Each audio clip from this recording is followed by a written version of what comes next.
Hello everybody, and welcome to the CECC Last Chance Qualifier for May Madness for Super Smash Bros. Ultimate. My name is Keela Miles, hopping on the mic with Orbital, and we're here in the first bracket of two to see who from the East Coast is going to be going home with a qualifying spot for CECC May Madness. And who's also not going to be jumping in, as only one team will qualify here, of course, from Bracket 1. And that is what we're watching for today. So unfortunately, some dreams will be crushed, but some will be brought to the top. So I'm very, very excited to see who comes out on top here today. I am too, and, well, I feel like the other teams in the bracket aren't too happy about who they're going to be fighting, because right off the bat, Fisher College is going to be in this. I'm sure we'll go into why exactly they're in this bracket throughout the match, but to start out, it's going to be Vidad from Fisher taking on Justin25 from Wichita. Oh yeah, Wichita State University, one that I know a little bit too dang well. Of course, some of the players have been brought to my attention, but Fisher, you can't stop Fisher, it feels like. No matter who is stepping up here to the plate, you know they're going to be strong, and already kicking things off well with an 83%er on this unfortunate Yoshi. Vidad is someone that's been on the Fisher roster for at least a year and a half now, and they've always made their mark by being incredibly aggressive at the ledge. So you want to keep an eye on whenever Justin25 is at high percent so he can be knocked out of Yoshi's super armor and near the side of the stage, because that means Vidad is probably going for a kill. Unfortunately, that down throw up air with the super armor just isn't going to connect with that multi-hit. Right now, it's all about that chase, but a little bit of fight back as Justin is hoping to get some action, but no. There's a quick burst down with the down air, and all of a sudden that Rob is looking at threatening once again. 158 on that percentage, and possibly counting on the other side now as Fisher hasn't really been able to find a finish, and that's going to be the up air to take it. Justin with stock number 1. Orbital, this matchup is a little bit more finicky than I thought for Vidad. A lot of Rob's confirms rely on that up air. It's a multi-hit move, and when Yoshi double jumps, he gets super armor. So Yoshi has a frame one way to get out of combos. An up throw at 170 is what Rob needed to kill Justin25. So if it's going to be that difficult every time, I think Justin25 has a serious shot at starting Wichita State out with an advantage. Of course, it'll have to continue here as both have lost that stock, but as you mentioned, it's a possible little dangerous position. A little bit of chaos being mixed in here as Vidad.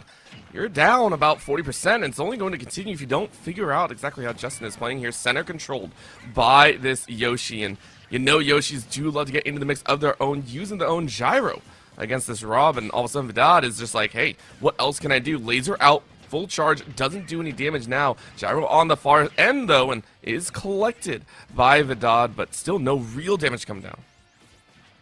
Yeah, Vidad is just getting chips here or there, but a lot of the stuff that Vidad's doing isn't quite safe on shield. Justin's finding a way to tech chase, but misreads the roll, and because of that, Vidad is getting a second lease on life, using it to control this center stage, walling Justin out, catches out an aggressive option, and all of a sudden, this deficit that Justin worked so hard to build up is completely reversed. Vidad is off stage, though, and Justin's getting aggressive, going real deep for it, but eventually it's just going to be a scramble at ledge that leads to a whole lot of nothing for both of them. A bury's probably not going to lead to a kill, especially as Justin gets the footstool, but a shield break, that'll certainly finish off the stock.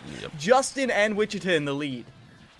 Oh, that's huge right now for Wichita State varsity. This is very, very impressive what Justin is throwing down here. Keep in mind, Fisher came through in their semifinals in very comfortable fashion. They were able to really take things away pretty dang quickly. Now, granted, that was off of Tilde having a phenomenal opening game. So right now, it is going to be Wichita State kind of proving that, hey, Fisher can be beaten. They can be taken down, and in their history, Wichita State has been one to do so. But of course, with this roster specifically, it might be a different story.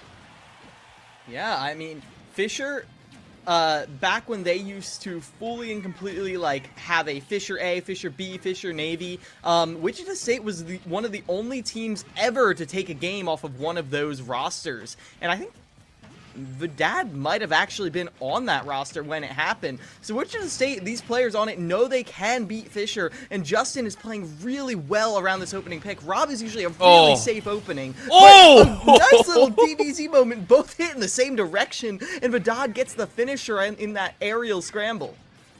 I mean, the aerial scramble, though, isn't going to be enough because right now you have a 153% lead for Justin. And Justin needs one strong hit to go ahead and take it away. Just needs one finisher. And that's what you're going to be aiming for. Laser out to cover the low ground here as Vidad is maybe a little bit frustrated at the current situation. You didn't want to have an opener like this for Fisher themselves. This squad that has seemed insurmountable at points. A little bit of an egg out, though, and that is going to be Justin with the spike. Wichita State University to take the opening 4. Yeah, that egg popping him up, Justin taking him down, and that is a great start if you want to begin taking down Fisher. Vidad is nothing to scoff at. Against any character who could not recover as well, against any character who could not get out of that down throw, that berry into up air, that could have been a very different story. But with Justin 25 getting that early lead for the side of Wichita, this is honestly the best scenario you could really ask for if you're Wichita going up against Fisher. I mean, it's a huge advantage here. You know there's a lot of strong players on the other side here, and even if it's just a stock, you know, taking out the 1 of 4, taking away 3 stocks early from Fisher, it's a nice little driving point for Wichita State. And I think for them, they are seen as the underdogs here. They're able to take away the chance of the underdogs earlier out of CSU, the 10th seed that came in here. And granted, Wichita State themselves have also run pretty much the exact same bracket, 6-0 across their 3 matches that they have played so far here in the LCQ. So if anything, it's wild that we do have to call them an underdog, but again, this is a great step up, and now they're showing that we're not really the underdogs here. We will play to match at least until something falls through, or we may just continue to kind of roll through this game number 1. We are getting DM to come out here, the Pyra Mithra fan, for Fisher next, and that's going to be a little bit of a shakeup, so Justin, of course, is going to try and keep that stock alive and maybe take one more. Yeah, DM coming in strong here is going to be... I mean, DM, from what we saw at CECC Texas, is someone who puts their heart on the line when they're playing.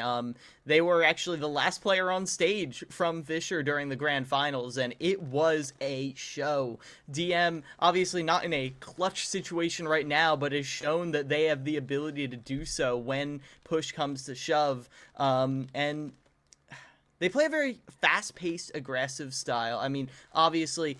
Pyramithra, you're expecting that, but what I mean by that is DM forces players into a lot of 50-50s in places that a lot of people would just take true damage. I've seen DM put people into a juggle scenario, they put them up above, falling down, and then DM just swaps to Pyra, when they could have gotten guaranteed damage from Mithra, but instead they just look for that kill. They look to drop the guillotine way before anyone else would expect it. And against someone like Yoshi, that might be a little tough to do with double jump armor on the field. But I also think Pyramithra is a well-rounded pick to possibly beat Justin 25 and foray further into the Wichita roster. Yeah, it's one of those interesting pieces to the puzzle here. Justin, of course, already getting a leg up. I love the fact you pointed out DM will go for those big closers, though. Every single stock will always love to kind of run that Pyra. Because I always feel whenever you run into someone like that, that is a way to kind of play with the mental a little bit. And if it's anyone, I feel like Justin will be the one to kind of finagle at least one stock away. Again, even just one stock over your opponent like that one, if you're able to take 4 instead of just 3, is a huge leg up in a matchup like this one. So if you get into the high percentages, which we have seen Justin already play at against Vidad, you can actually pull some magic out here if you're banking on the fact of just kind of that underhanded kick, that one kick to the foot. Like, you're not taking him out. You know you're not winning. Of course, you can always try. But if you're at least looking to maim them for your teammate to come in, that's a great way to angle in. My question, of course, is what stage are we going to? As we can see, they are still kind of deciding here, I believe, and kind of figuring out exactly where they want to go for the Yoshi. I mean, every stage is just kind of on its own here. Yeah, it looks like it's going to be PS2, and they're on PS2.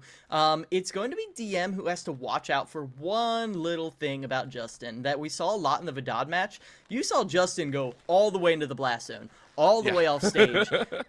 That's terrifying because Pyramithra, one of the only places that character really struggles in, is off stage. Their recovery is linear, to say the least. They don't have a lot of mix-ups, and if they're forced into using a recovery option too early, I can very easily see Justin 25 taking a stock, taking 2, at percents that most characters wouldn't be able to do. Now, of course, Yoshi will get walled out by the sword, but you can't be throwing aerials out if you're off stage like that. And I feel like DM has to be very cautious about going for anything too flashy that could get them grabbed, put off stage, anything in that variety. Because even the tiniest bit of stage control could be a stock when someone's as aggressive off stage as Justin is.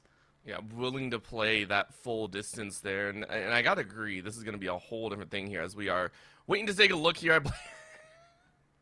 Bye, Pete. Get out of See here, you later. Pete. R.I.P. in there. But I feel like it is going to come down to whether DM does give up a stock, or are we going to see almost that kind of hard reset going into that second matchup here. For me, that's really what it calls down to. And again, in the overall scheme of things, I have a feeling that Fisher are sitting there not happy about what just happened. I have a feeling their third and fourth behind will have a lot to say about how this matchup goes. But I mean, DM, you have to be sitting there like, we got to come out and have a much better Fisher showing than what we just got right there. We need to come out with a little bit more strength, a little bit more bravado. So as much as we're saying, for DM, don't go crazy, don't go, hectic, don't try and match Justin in the air. I have a feeling they're going to try even harder to do so. They are going to run as hard as they can and say, hey, we got to make it flashy. We got to make it look good. We have to prove that, we are here in this LCQ to take everything and just go ahead and mark our spot there for May.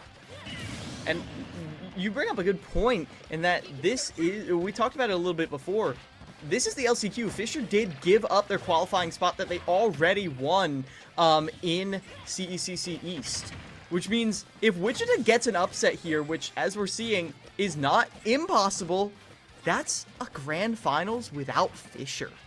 That's unprecedented. Like literally. The only time that happened was before Fisher State had a Smash roster. That's true. It's just...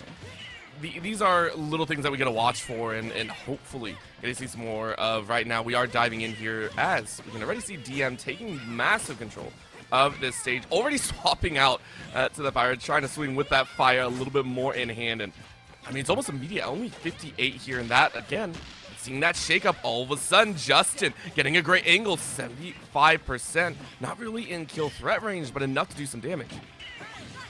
Back throw will make Justin go high, but a juggle situation, there's no jump from Justin right now. Burning that jump early is a little bit scary to see when Pyra is on the ground. I talked about those 50-50s, but you're taking like 25% of your options away there, and now Justin is putting on pressure at the ledge, jumps right into an up smash though. Good call by DM with a lingering anti-air to take out Justin's aerial momentum.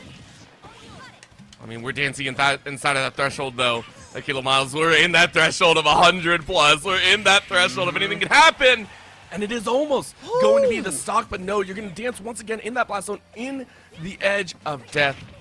And all it can take is one more great smash down to the ground, almost juggled directly in. With a great ledge grab to go ahead and just trying to cover your options here. Justin going to go off stage now, try and chance their value, but your value is only going up now as you push him to 127. Justin, are you going to get the stock? I mean, listen, I know I'm a little bit biased. I got some love for the Wichita guys here. But I want to see this 127 be taken down to 0. And Wichita wants to see it too, but with the Blazing Edge putting Justin off stage, it's not going to be that easy.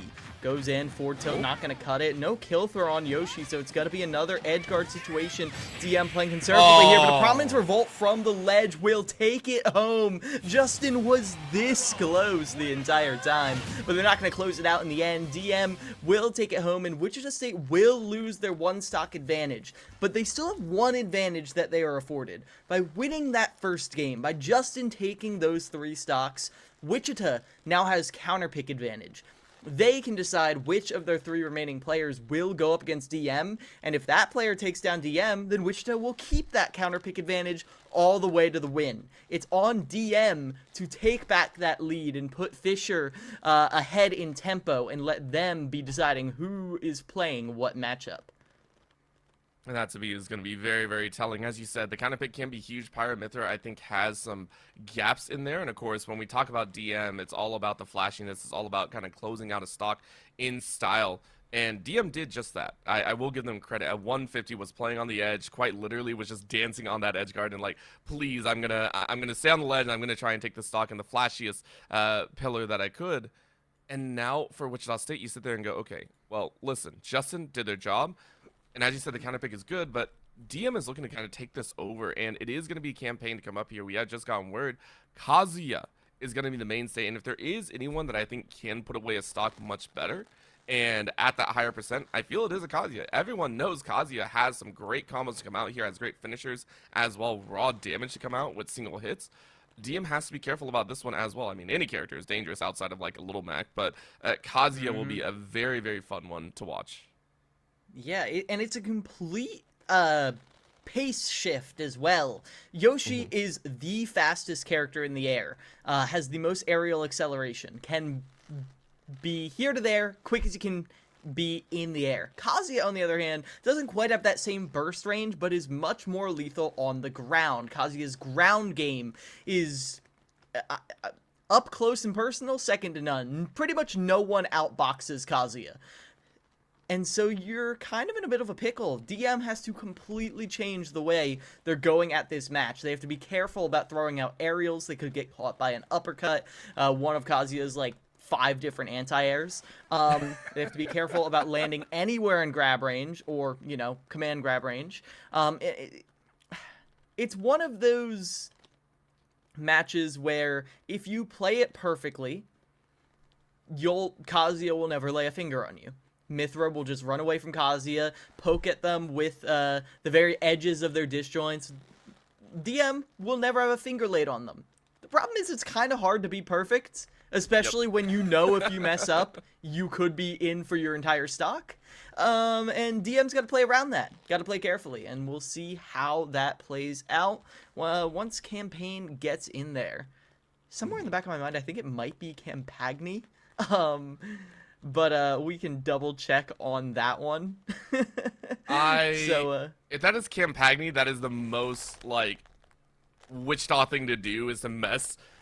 That is okay. So we have gotten word it's Campaign. We gotten word it's Campaign. I was about to say, like, if there's anyone to mess with anyone's way of speaking, it would be in a Wichita school. That's all I'm saying here. We love to mess around. We love to have a lot of fun. Campaign is here to shower us with Campaign and champagne, of course, in there. So I'll be, as you said, watching how DM kind of responds to this matchup, responds to the fact that you are going to have to play nearly perfect. And if there is anything that Fisher is well known for, it's knowing how to play perfectly in the right situations. There's a reason why Fisher has such a high history of wins, of victories, of strength when it comes to these tournaments. Every single player is at the caliber that they can take just about anyone else down, or at least give them a very harsh challenge. So even in this kind of mixed matchup, even though we do see Campaign with that extra kind of counter pick in there, I do expect DM to come out with a lot of strength in there to be able to use this Pyro Mithra to very vast extent.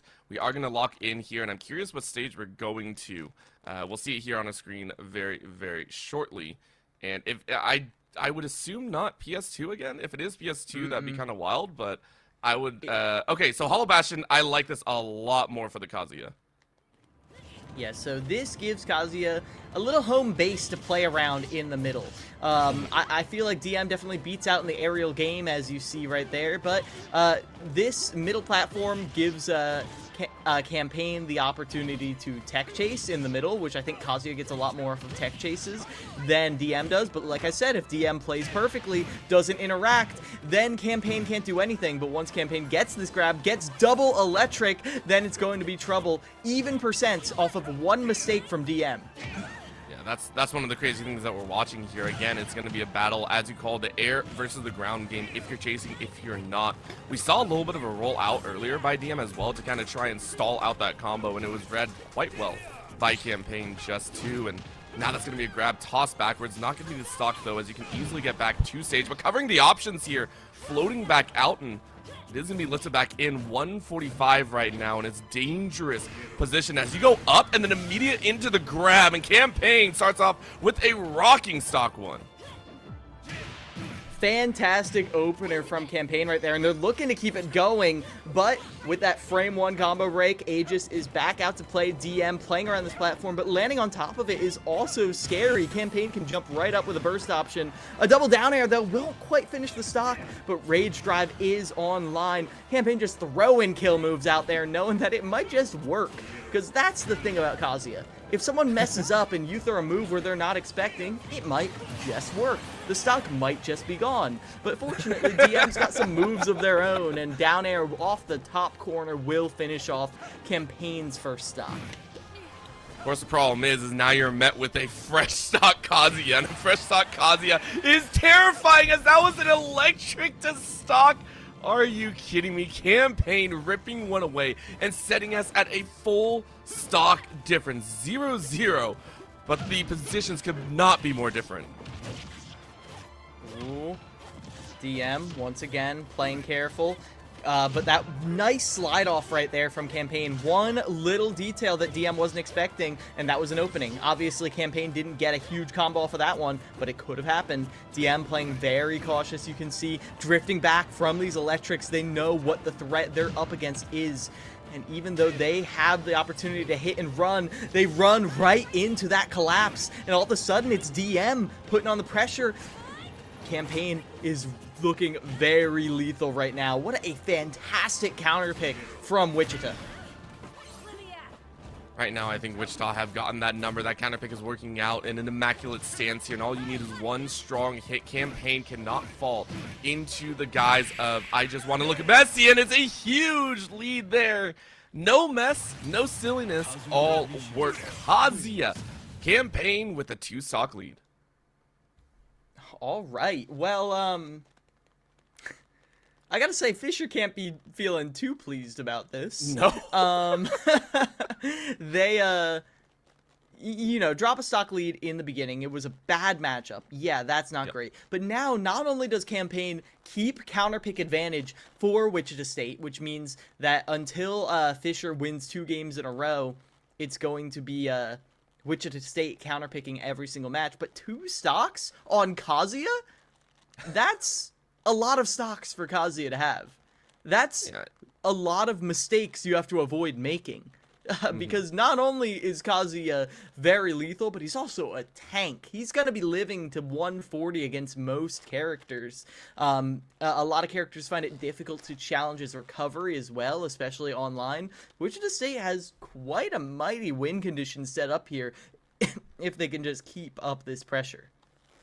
And that, to me, is the name of the game, really, for them. Wichita State, you know, known as maybe one of the historical kryptonites to Fisher's side. And, I mean, they also are saying, look, stop looking at us at any other way except another challenger. We deserve to be here just as much as anyone else. We deserve to be here in the grand finals. And just like Fisher, we haven't dropped a single game moving in here. So we are going to continue onwards. We are not looking at Fisher as Titans. We're not looking at Fisher of anything of the sort. They are just another competitor in our eyes, and they're playing as such. We are curious as to who is going to be coming out here for Fisher, and they have a few other people lined up. Obviously, Tilde is currently playing, and Tilde, one of the main reasons why Fisher is here in the finals, as we talked about earlier.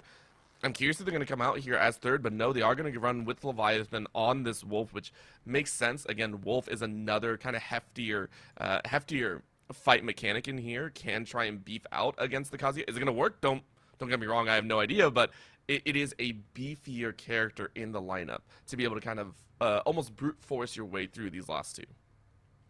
Yeah, Wolf hits hard. He's got a good ground game. He's got good control of the ground game. He's got a transcendent projectile in that blaster, which means it goes through all other projectiles and all other hitboxes in general. So Kazuya can't really wall that out except with his reflect, which he has to. You know, he's fighter pass too. However,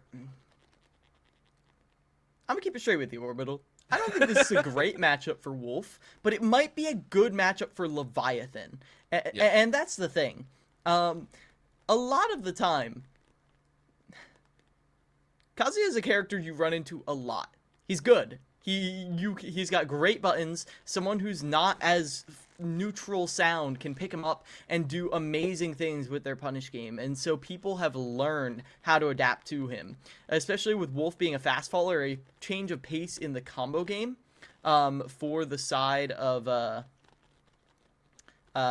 who is it, Campaign. Oh my gosh. And so they've got to be a little bit careful with not just trying to spam the same old combos they've always used. But even then, Wolf being a fast follower does mean that one hit could be death, especially at the ledge. So I'm curious to see how Leviathan is able to do this, because if it comes down to Tilde, I think Tilde will also struggle against Campaign because no one can really box with them. And that means Tilde will have to get in close, dodge and weave through Campaign's barrage of hitboxes to just get an opener. And then they have to finish their food every single time. Until they can definitely do it. They just got a 12 stock on the way here. But I think Leviathan definitely wants to see them taking this win if they want a chance.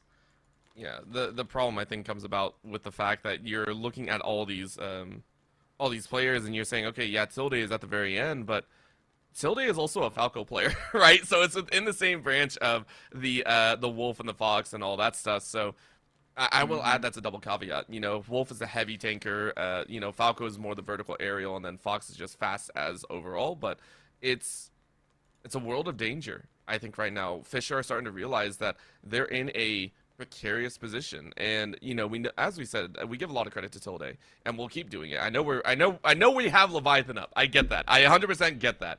But I want to talk about the fact that if Leviathan doesn't show up right now in this, Tilde will not only have to rock through a possible Kazuya or more. You're going to be looking at least 4 to 5 stocks that you have to rip, which is a problem. That in itself is going to be the danger in my eyes. It doesn't matter, you know, what else happens. Leviathan needs a beautiful at least 4 here to bring this to a much closer angle for Fisher. As we talked about, it is the Wolf and the Kazuya. Where are you deciding to go? It's Town and City. Okay, a little bit of a shifting state instead.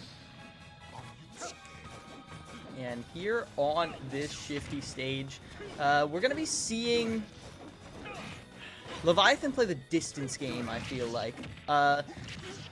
Kazuya does kill off the top a lot of the time. His up B is one of his main confirms out of Electric Wind God Fist. And so this does give Leviathan a kill option to kill off of the side with back air or forward smash.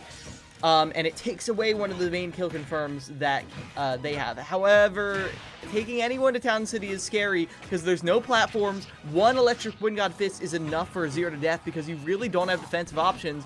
Leviathan, though, just like DM in the beginning of the last game, is playing the early portion of this stock perfectly. Not only that, reading not once but twice in the getup, and I mean, that's a huge bonus. Now you put this Kazuya into a 132 and then read it for almost a 3rd time. You jump on the platform, grab, and that's going to be a turn and twist. Great start to Leviathan here. First time I think we're seeing a stock taken in a matchup for Fisher. Very, very nicely done in the opener. Which I have to say, that sentence being said alone speaks to how tenuous this is as Campaign lays on the pressure. Electric Wind God Fist into a charged up smash, by the way, will be enough to take down Leviathan, but Leviathan is right off the Angel platform, throwing hands, throwing claws, and they are putting in percent. I mean, 68 already, and only a stray counter hit here or there from the Leviathan. It's a good scenario for you. This is exactly what I was talking about. Leviathan clearly has insane awareness of how to play around Kazuya's burst ranges, how to play around the out of shield options, and Campaign is struggling to find one of those little openings in the armor to get their massive punish game that we've seen before. There's no up B on stage. They can't even get back. And Leviathan only dropping a single stock puts Fisher back on the map here. This is a very even scoreline if you are Fisher. 5 stocks to 6. Only a slight advantage for Wichita State. That is huge. I mean, I give a lot of credit. Like I said, we were glazing over the fact we were assuming we were going to go to a 4th or in much worse standing. I was really scared that Leviathan was going to sit on 1 moving into this next matchup. And I have to give credit. Beautiful second. Started off slow. As you mentioned, tempered the range. Was talking about, hey, how far can you go with the Kazuya? You know the ranges. You started testing those limits. Immediately after we saw that first stock go down, we watched Leviathan explode. Said, get out of my ocean, get out of my sea. I am the ruler here. Picked up the pace. You saw Campaign, I think, was even caught by surprise. You were talking about those stray hits. Those stray hits came from them pretty much flailing. There was almost no counter hits in there. It was the flailing of this Kazuya that was almost unsure of where the, in my opinion, where the Wolf was going to be next. So very well done by Leviathan to play around those two. And now you get to sit here and go, great. I get a little bit of room to breathe. We're not in such a deficit where I have to be hampered by that thought. For WSU, Kazuya did your job. You took 4 total. I think that's a great stand to have, and now it's just right back to almost that net 0 pattern. Yeah, this is a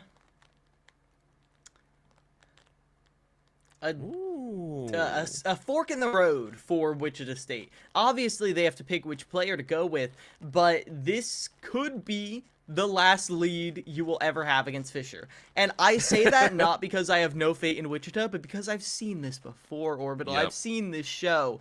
You go so close, last hit, last stock against Fisher in game 1, and then in game 2, they come out and they 12 stock you. And I don't want to see it repeated. I want to see Wichita State make this crazy upset. But if you don't hold on to this lead here and now, once Fisher adapts, once they have this game plan on lock in the second game, that's where you have to be truly and completely scared. Gamerdog and the Rob going to be the answer here. 2 of the OG top tiers going to be slugging it out. Gamerdog, like Kazuya, will have a great combo game against Wolf, but I feel like it's more varied. It's not based off of trying to box with them. Instead, Gamerdog has more poke, and that poke, that gyro, can lead into combos. A lot more fast options, spammable options on the side of Rob with the down tilt going in. Leviathan, this is a matchup they've played 1,000 times before. Rob is, I think, far and beyond the most popular character for tournament play. You've just got to be... You've got to be ready to be aggressive off stage against Rob, or for Rob to be aggressive off stage against you, and play this lead well, because I feel like neither of these characters are the, like, steal a stock in the instant type of character. They're going to play, well, actually, I take it all back. Rob is a steal stock in an instant type of character, while Wolf can sort of just be winning neutral and kill you at 90, which is a good percent to kill at, but you still have to be aware that anytime you're at stage, at 30, you might be dead. At 15, you might be dead. At 0, you might be dead. So they got to keep that in the back of their mind. I feel like Rob is just a little more explosive. I would agree with that one. I know Gamerdog personally, and they are very calculated when they kind of approach some of these matchups, especially with Rob. You have to be calculated. So I love the fact that you mentioned that you had to kind of recant, you know, as a Rob, you are going to be looking to kind of steal those stocks away. You're going to be looking to kind of hamper Leviathan wherever they go. I will actually posit, though, there's a level up for Leviathan. As you talked about, there's a lot of tournament play with Rob and everything like that, but you have one of the best Robs out there, in my opinion, in Vidad. Now, Vidad, of course, being able to have that Rob in the back pocket, a high-level Rob. Yes, we did see Vidad fall in the opener, but maybe a little bit of matchup difference. It came down to, what was it, I think, you know, very high percentage on either end. Leviathan not only has that tournament experience, but personal play experience just as well. So for Gamerdog, this might feel like I can out-duel this Leviathan better than Vidad could, or just we want to save our last pick. We're gonna try and use this Rob to overcome the Wolf, the last 2 stocks, and then punch our way in to that last player, and then really take over this game number 1 and give ourselves a leg up here in the grand finals of bracket 1 of the LCQ.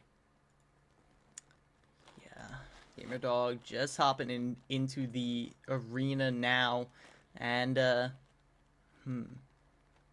this is a pivotal moment. Like, this could be the match that decides it all. I mean, I know the anchors are going to be the match, but which one of those anchors will have an advantage going into the last game?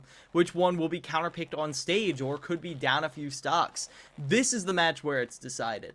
And Leviathan, if their play is as clean as we saw against Campaign, it's going to be an uphill battle for Gamerdog, who's going to be coming in, hopefully all warmed up, as... Yeah, I feel like Gamerdog historically... Am I crazy, or did Gamerdog used to play Sonic? I just had to check that first. So from my knowledge, at least the time that I've known him for about the last year and a half, he's almost always played Rob. All the tournaments that I've watched him. So the reason that I do have a lot of love is Wichita State University, you know, within my wheelhouse here in Kansas. The times I talk with Gamerdog, I think he has played a Rob. Now, granted, he might have had a Sonic back in the past, but the times that I see him in the locals and in the areas here, he's almost exclusively been playing that Rob. He might pull it out every so often for funsies, but again, in our local area, it's very rare to see all high tier players, if that makes sense. The only reason I bring it up is not because I'm like, oh, they should have picked Sonic instead, but more so that Sonic teaches a observational proficiency that a lot of players don't. Like, you're sitting there, you're watching your opponent, and you go accustomed to watching their every move, looking for just the tiniest opening, the tiniest bit of lag in their frame data that you can exploit. And I feel like if GamerDog is as calculated as you say, that experience definitely would make sense, as this pressure at ledge, I mean, maybe it doesn't look the most calculated, but, like, you know, there's a lot of ones and zeros going on in that robot. Yeah, I've also been heavily corrected. Apparently GamerDog does have a Sonic and literally played it last set.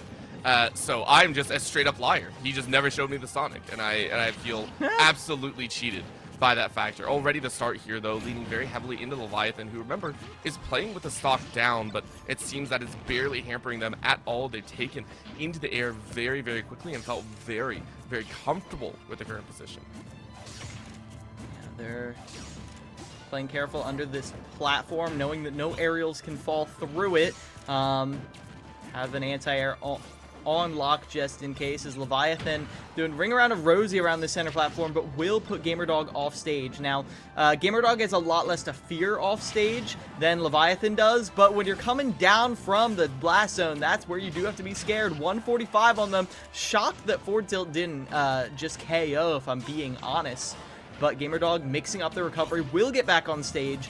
But Leviathan's doing a great job at weaving in and out from these neutral airs. Really haven't been caught by a lot of those exhaust flames. It might only continue here, as that is going to be a nice charge. Leviathan sniping a stock away, 93%. This is doable to take a stock lead in control. Look at this chase and angle. We mentioned the fact that Leviathan has basically played these matchups before very, very heavily and is already starting a strong 60, now juggling into 75. Ooh.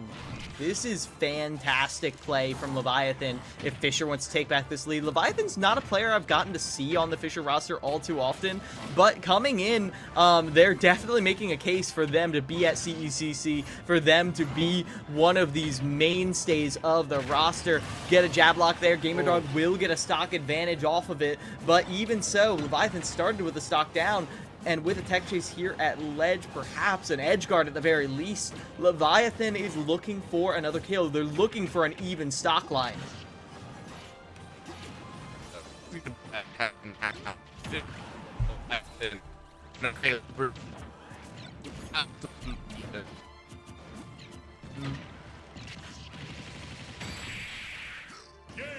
Ooh.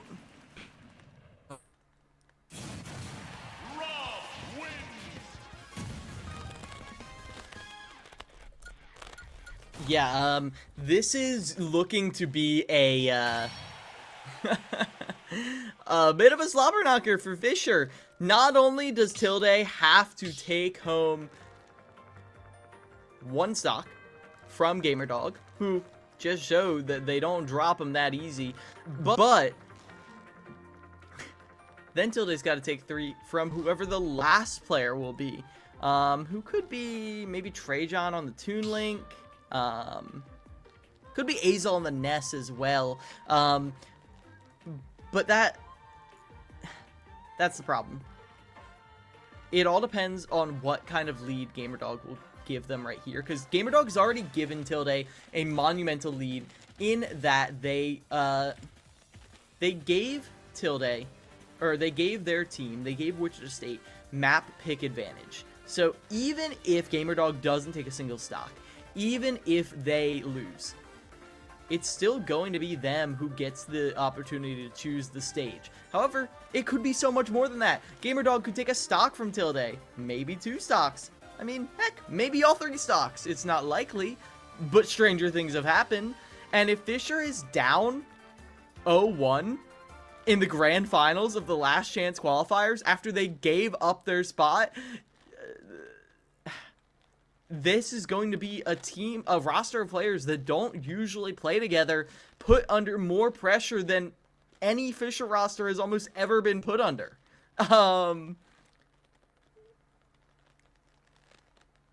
Oh. Well. All right. Well, we just got word. Yeah. Go ahead. Go ahead. I'm not gonna lie. This isn't an ideal situation for Wichita. Sonic's one of the best players in the world, playing for Fisher, playing for Luminosity. Sonic's does a lot. Is all over the place, all over the world, taking names, taking stocks, and has been known for years as the best player to be competing in collegiate Smash Brothers.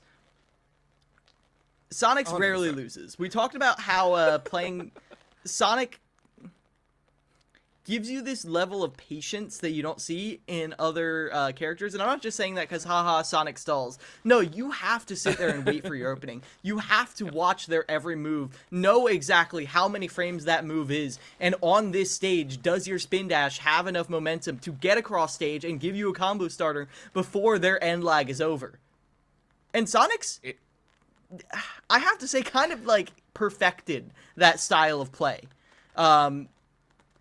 And so for Sonic's to be here and now, you know Wichita State isn't feeling too jazzed about it. But at the end of the day, it looks like Fisher has some contingency plans in place for if anyone gets a lead, as Wichita State braces to deal with this threat. Yeah, it's a moment in time where we sit there and go, okay, well, Sonic's is amazing. I mean, I've talked about it at least a little bit earlier, maybe off desk, but Sonic's is one that I equate to Fisher very, very heavily when it comes to the collegiate scene. I mean, Sonic's has been with this organization for a very, very long time. There's a reason why he's a captain, and it feels like, you know, you're playing in a Pee-wee game, or not a Pee-wee game, maybe a 16U kind of game, and all of a sudden Dad gets off the bench, and you're like, why is Dad playing? This feels illegal. This shouldn't happen. But we got to remember Fisher. They're coming in here all the same and saying, hey, look, you know, it might be 16 and under, but we're all still amazing players. And yeah, we have this player on our roster that we will utilize. It doesn't matter if they're regarded as one of the best. It doesn't matter that it feels almost sometimes that it is just a Herculean task at the end of the day.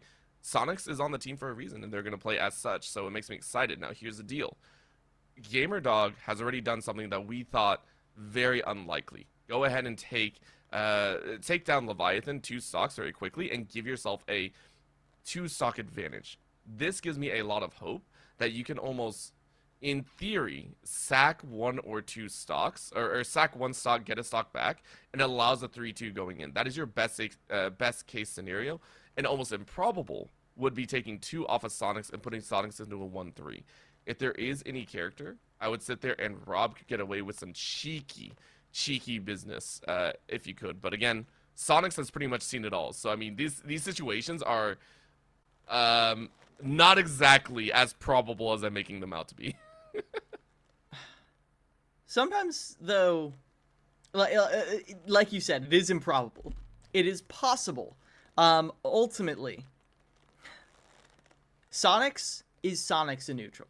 He's untouchable. He's known as one of the best. But once you get a hit on Sonic's, it's just Sonic now. You're hitting Sonic. You're hitting a player, a character that has limited amounts of DI, limited amounts of SDI. There's only so much you can do once you're in disadvantage. And those chances to hit Sonic's are few and far between, but they do exist. And once you are able to, get them, you can't let those opportunities slip away. If GamerDog plays the best game of their life, they can do this. Other players have done this, and this is a tipping point here. Because if somehow Sonic's would go down, or almost go down, then all of a sudden Wichita knows that Fisher can bleed, can be taken down, even if Wichita doesn't close out this first crew battle. Yeah, we've seen Fisher bleed a little bit. Now you're going to go for the juggler on life 1. That's what you're doing here against Fisher. And I'll be very, very curious, especially which stage we're going to go to just as well. I think we've seen Hollow Bastion once or twice, and now we get to see maybe a switch up here as well. I mean, Sonic's can play on just about any stage possible, but to me, it's all about, you know, exactly which direction you do want to go. Oh boy. Okay, so We are getting word that we are getting Sonics in here. All good. We will get him moving, but it's going to be a very, very slight delay. Either way, gives us a little bit more time to theorycraft exactly who is going to come in as the fourth for Wichita State. Because as you and I know, you can't sit here and say with absolute certainty that GamerDog is going to take this one away in a 2-3 stock setup. So if we were to see a fourth come out for Wichita State, who are you hoping to see? Because I mean, you had Campaign, you had Justin, and you had GamerDog. I believe they had Trey John and Azael, I believe, coming in here as well. Where would you want to see? Who would you want to see come out here? I feel like of the players available, I've seen Trey John clutch it out more, but neither of them. Between Azael on the Ness and Trey John on the Toon Link, I have to say that Trey John is going to be the player simply on a player basis. Simply on the fact that I've seen Trey John clutch out these Game 4 scenarios before. Trey John's been on the roster for a while. I don't think either of them have a good matchup against Sonic, is the only thing. Trey John does have more lingering hitboxes. Online, one of the only people I've seen Sonics almost flounder against is Copel on Northwood, and they did this because Copel on the K rule has a lot of slow, lingering projectiles that they can utilize to take away space. You can kind of just take away. Colton, your mic is not muted. So they kind of they walking this back.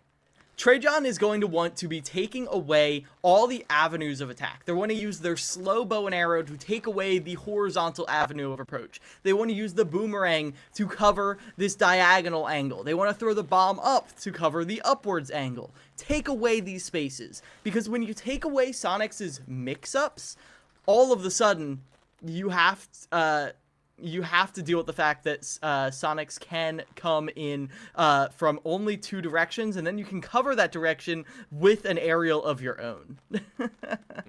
It's all about covering, really, at the end of the day. I mean, I will be excited to see. Now, I will say Asael is someone that I have seen also take over a lot of the tournaments here in Wichita as well. If I were to rank, both Asael, GamerDog, and all of them, Asael has actually taken a lot of very comfortable moments as well. So, I mean, I know Trey John, I believe, has an amazing system already set and has a history here with the WSU squad. I am curious. I am wondering if Asael was a new addition. When I saw them in some of the locals, they were very strong, but I wasn't sure if they were actually playing on the side. So, if this is the Asael that I do know, I will be pleasantly surprised, and it will be very, very fun, kind of being able to cover all these players. But as you said, sometimes you need a lot more stability to come in, to be able to come in here. If we're watching someone like Trey John be able to cover up some of the weaknesses intrinsically in a matchup and be able to kind of overwhelm the likes of Sonics, that's huge again. So we'll have to wait and see, of course. I think we're still waiting for Sonics to kind of hop in here, and the fact that Fisher are actively having to push for their captain. As we mentioned before, these players stepping up for Fisher, their names well known in the Fisher roster specifically, but maybe not the exact top tier. Within Fisher is the best way to put it. So the fact that the captain is stepping in shows that Fisher are very much sitting there going, we respect, Wichita State just as much. We do not want to be put down with a single game. We don't want to be in any situation where we are hampered in the matchup itself. Yeah, 100%. As it does look like we might be waiting for a tiny bit. So I think I might just take a step back and cover a topic that we hinted at before, which is that there is a super major on the day of CECC May Madness. And the fact of the matter is, Fisher College doesn't just play in our tournaments, they play in a whole lot of tournaments, especially throughout the community. They actually sponsor players to fly out to these tournaments. It's a big deal for a college to be doing that, to be putting money into the scene like that. However, it does mean that when there's a super major, a lot of the players on a lot of the teams are going to be going to that super major. And if you don't have at least 50% of the roster that you qualified for CEC with, then you can't come to CECC. Like, you can't win with one roster, swap them out, and then bring an entirely different roster to Texas. That's just not how it works. So that's why Fisher is in this scenario. That's why they are playing in the last chance qualifier at all, even though they have qualified in CECC East. It's because they know they want to guarantee their spot here. They want to be fully and completely present at the finals because they know they can do a whole lot even with those heavy hitters not present. The thing about Fisher is that every one of their players would be an X factor on any other team in the top 10 teams. Yep. And their X factor is Sonics. So even without their X factor, they still have a whole team of people who are heavy hitters, of people who would be absolutely lethal for anyone else. So, yeah, we're just going to see if we're going to go to a break, if we're going to hold on here for a little bit longer. But, yeah, that is why Fisher is playing in this last chance qualifier. It's a little bit of a tricky situation, and we're going to see the same thing in the second LCQ with Winthrop. But, yeah, they are... It's some rules technicality, but I think it is for the best that they're here, even if they are kind of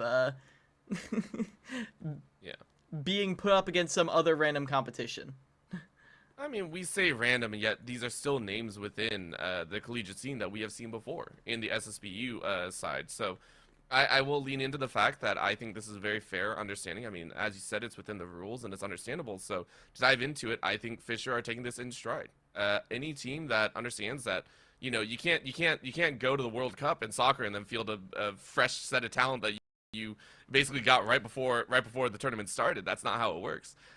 These are situations that step up and say, hey, you know, yeah, things happen and we understand it.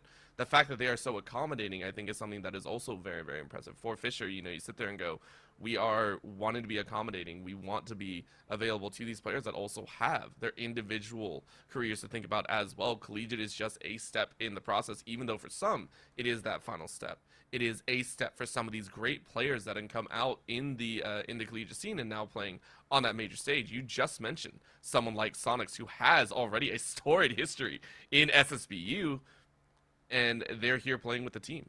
You know, they have their own fundamental choices here. So I am very, very happy to hear that Fisher is more than willing to accommodate in that situation. But of course, it does mean it's a harsher path for them. Again, if they cannot make it here, if they go down a game, it can put a lot of stress on the mental, and all of a sudden you're sitting there going, dang, we're in trouble.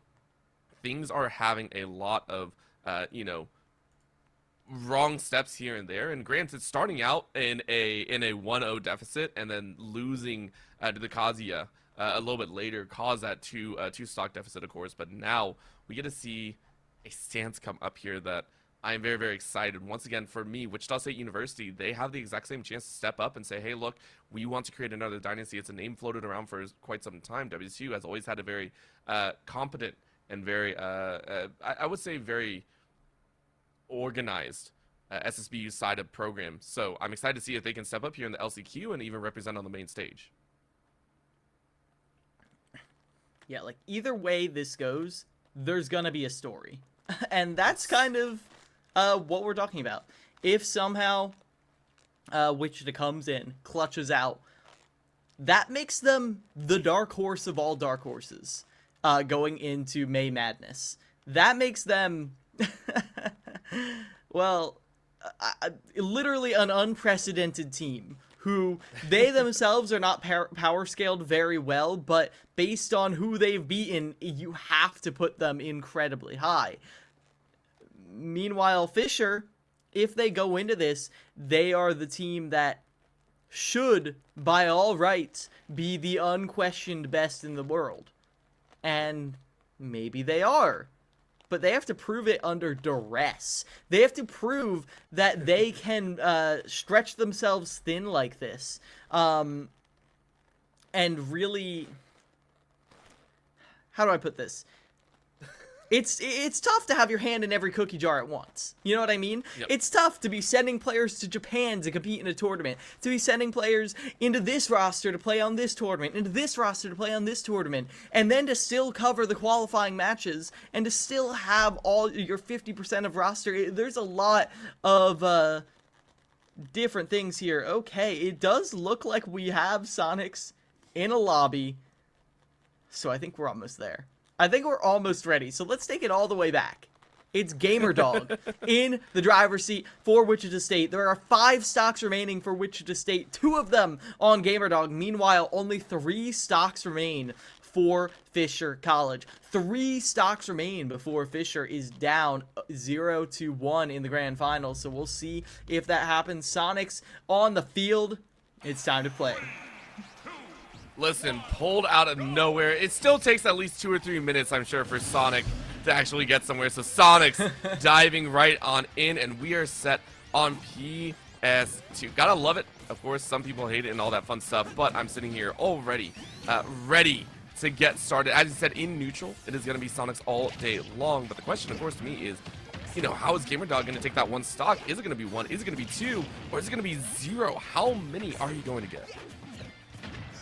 It's always the question, as they put on a lot of pressure right here. GamerDog actually getting some decent percent. That percent is important because it means that if they interrupt, it has a chance to send off stage, which has a chance to further limit the options that Sonics has available to them. Meanwhile, GamerDog just pressuring with the Nair, just hitting Sonic straight out of the air. It's clear that Wichita was ready for this, and maybe Sonics wasn't quite ready for this. I mean, obviously, Sonics got pulled up out of nowhere. Fisher didn't expect they would need their full roster to take home this trophy, and Wichita, at the very least, has pushed Fisher into using their backup plan, into using their last resort, as here they come. Shockingly even percents going forward, but how do you seal out the stock? I mean, that's the thing, right? At the end of the day, it's a game 1 pressure. That's the wild thing. This is game 1 of a best of 3, and you're having to draw this out now.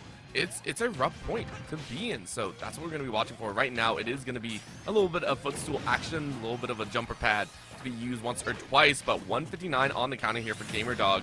103 now for Sonics. You're looking for that closer, and it is going to be the closing in the air. Well done by Sonics to take that stock. Ooh, popping Sonics up, but no up air from them. If you're GamerDog, what you're looking for is a grab. You're looking for a down throw to bury into up air. The problem is, when is Sonics ever going to let you grab him? That just doesn't happen that often, Orbital. And so you're left looking for what? Stray back airs, stray up tilts into up airs. These are things that can happen, but Sonics just isn't letting them happen. And the more you fish for them, the more he grows accustomed to what you're doing. As of now, 145 on Sonics. Opportunity for GamerDog to take a stock, but it's looking less and less likely as Sonics pops them off the top. Wow. Such low percent, such high rage, and Sonics with an even 3 stocks to 3 stocks going into the last player on the side of Wichita State. I mean, that's how you do it. There's a reason we call Sonics one of the GOATs out there, if not the GOAT in terms of the collegiate scene and more. This is, you hop on in. This is Magnus Carlsen levels of BM type beat. You go ahead, I mean, called in last minute, forgot about it, 30 seconds left on the clock, and you clean house. First 2 down. You just took a knight and rook for no reason whatsoever. Now you're already aiming at the queen take. Like, this is wild stuff from Sonics. It is speedrun ahoy. And again, in one of our fastest matches so far, outside of the early DM versus Justin 1v3 stock, that had to be our fastest matchup so far in this game 1. So right now, it is on Wichita State to figure out who they're going to send now, because you just got cleaned of your advantage. I mean, Wichita State knows there's not really a good option here. No. Like, can I be real? If you had a absolutely. grab bag of top 10 players, there still wouldn't be an option that you're like, person will 100% beat Sonic in this game of Super Smash Bros. Oh yeah, that's true. And So you have to do that with the rest of your roster, and you know they're kicking themselves. You know they're not feeling amazing about it. But GamerDog showed that you can get Sonic to high percent. But a lot of people, and I just was a little bit guilty, treat Sonic's like, ugh, it's unfair that they have to play against this. But ultimately, Sonic's got this good, and Sonic's is going to Fisher and has been doing well in both school and this. I think he's working on his masters at this point. So, yeah. Sonics has maintained his status as a top player while keeping Fisher as the top school in Collegiate Smash. And you got to deal with that. You got to hold that. You want to compete at the top level? Here's the top level. Compete with it.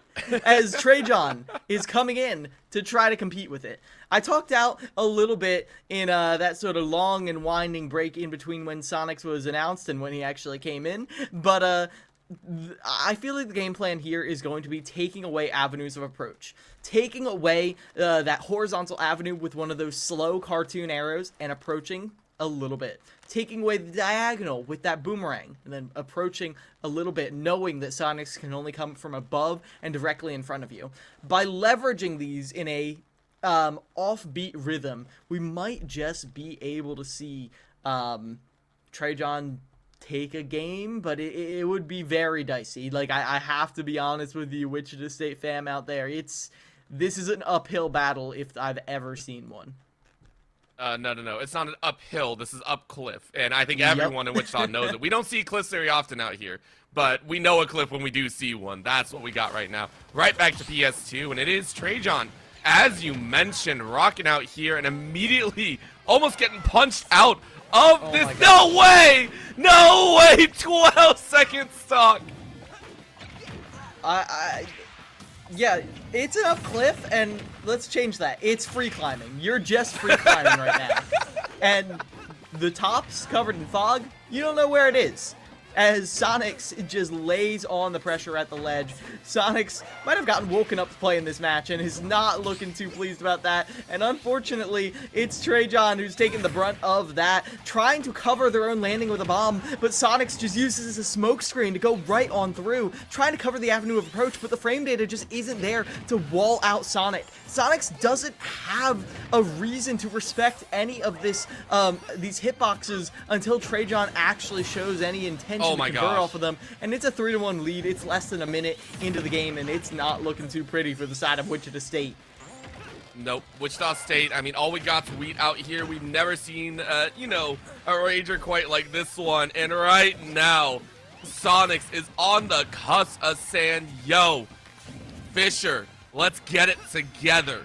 We have fought long and hard. Wichita State put up a fight. Ooh. It's not going to be too far. Sonics rocking with 3 and still dancing on the edge like they're playing with only 1 stock here. GamerDog, no.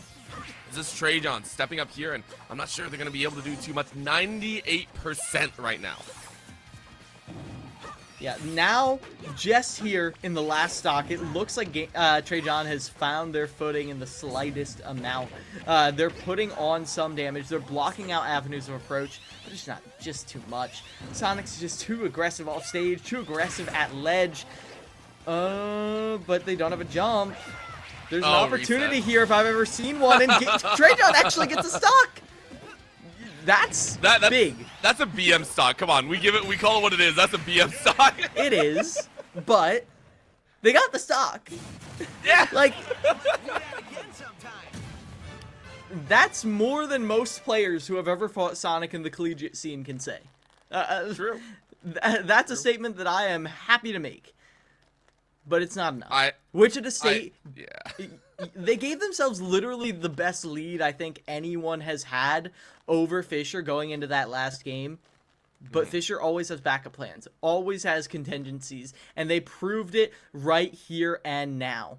Now, with Fisher going up 1-0 here, we're going to go to the quickest little break, 2 to 3 minutes, and then we will be back in for the second half of this crew battle to see if Fisher's going to close it out and go to CECC May Madness, or if we're going to a third and final crew battle. So don't go anywhere. CECC LCQ for Super Smash Bros. Ultimate will be right back.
Welcome back, everybody, to the CECC LCQ. Fisher College went down in a deficit in their first crew battle, but now they're up 1-0 because they brought in the big guns. They brought in Sonics, and now Fisher is here to play. They've got a 1-0 lead. They know exactly what Wichita State has to throw at them. It's going to be the same opener as last time for Wichita, Justin 25, but a different player. It's going to be DM on the Pikachu, a throwback DM's OG character for the first days of Smash Ultimate, and I, for one, am very excited to see them play the classics. Oh yeah, and I feel like this is a much better matchup as well. If we talk about the early matchup between the Yoshi and the Rob, it felt a little bit disadvantageous headed over to Vidad's way, but Pikachu can match pace, it can match the aerials, it can match a lot of that kind of forward momentum movement, as we're already seeing. You know, the damage doesn't always stack hard, like a Kazuya or anything like that, but a Pikachu can absolutely throw down some of these nasty combos. I mean, the OGs out there know that Pikachu is an absolute force if you sleep on it. Yeah, for a long time, everyone said he was the best in the game, and they haven't nerfed him. Everyone else just got better. I don't think we're going to be seeing any of the meta-defying combos that we see from the likes of Shiny Mark and Esam with the up air loops connecting and whatnot. The problem is, even without those, Pikachu is just still a really good character. One of the best recoveries in the game, and that Thunder Jolt is the main thing. It just takes away your ability to exist on the ground. It converts into a lot, it converts into grabs, you can combo off of it, you can use it as a neutral tool. It basically turns you into 2 hitboxes at once on every single approach. And that's something that you can see GamerDog is initially, Justin is initially struggling with. It's taking a little bit of time to get used to, and right now that is the main point that we're watching for, as this stock has been going on for quite some time. And yet again, though, it is going to be Justin with that opener being like, all right, let's go ahead and roll it. Let's get that stock number 1 done, and let's see how much damage we can do to the next 109. Pretty much as a comfort zone for Justin at this point. Whew. Yeah, a nice little opener right there. GamerDog with that comeback, or oh my gosh, Justin 24 with that comeback as they're trying to look for these little openings. It's the forward tilt and the up tilt that are really GamerDog's, oh my gosh, Justin's bread and butter. Consistently, Justin has found openings with those up air combos, and those always start with either a down throw, a forward tilt, or an up air. And I'm not seeing this little rat get grabbed very often. The rat is so slippery for a reason. It's survived so long throughout. I mean, at this point, it's a life longer than Ash Ketchum himself. This is a wild character. But of course, Justin has put an end to a lot of that one. Tried to get another stock here, and again, around up stock, if you will. Wichita State, as we talked about, until Sonics came in, they were the ones that were able to get a stock lead. They were able to get a little bit of a punch forward in the stock department, and it looks like they're going to do it again as Justin takes a second at 151 of their own. Ooh. Oh my gosh, we talked about Justin giving Wichita State the best possible opening you could want against Fisher. Yep. And they took that as an insult, apparently. 1 stock lead wasn't enough for them. Can they give them a 3 stock lead? I mean, it's technically possible right now. Not after that 4 day, but a 2 stock lead is definitely still very likely as DM stalls off stage, waiting out that Angel platform and vulnerability. Pikachu, a character who literally never has to deal with it, as Justin looks for an opportunity to steal another one of those stocks, and an up tilt is exactly what you want to see. A platform tech chase, but a Nair will get DM out of it. I mean, for DM, you're still kind of frustrated that you're down in stock position, so you're going to go ahead, maybe play with those Thunder Jolts, play with those neutral Bs, just spam it out as much as possible, try and get it set up. Nice shock there. Of course, Justin is making sure to kind of stay in the middle ground here, and I really like that. Now going off the platform, waiting for the Pikachu get up, goes with the grab, goes to the up air even. That's not going to work, and now you stall out once again. DM doesn't want it to end like this, doesn't want their last stock to fall off a cliff as so. They're going to dance to the best zone. Let's see if they can get that one more in their bank. I don't know if it's going to happen. DM coming in clutch, but the Nair dragging down onto the platform as well. With all that electricity flying around, there's no escape. Justin is starting to have the percent racked up, another offstage situation, and they don't use their double jump either. Good discipline on them as Justin looks for this back air, an up tilt, but catching them in the initial air dodge with the second one. 2 up airs, 1 to force an air dodge and 1 to finish the stock. Justin one-ups themselves with a 2-stock lead over Fisher going into this second crew battle. And that kind of hurts. I'm not gonna lie. This is once again a position where Wichita State are kind of showing, like, you know, you got to bring out the hero. And at this point, I'm kind of sitting there, I feel like that's what Wichita State are kind of saying. It's like, hey, you have to bring out the hero. Position 4, back in game number 1, we're going to make you have to do it way earlier this time, and we're going to do it with a larger stock difference. Now, will that make an all-around difference? Hey, that's our Sonics to really say. We've seen Sonics do 9 stocks, 12 stocks, whatever. We've also seen Tilde do the same, which Tilde, I believe, is still on a reserve, depending if they want to bring them in or not.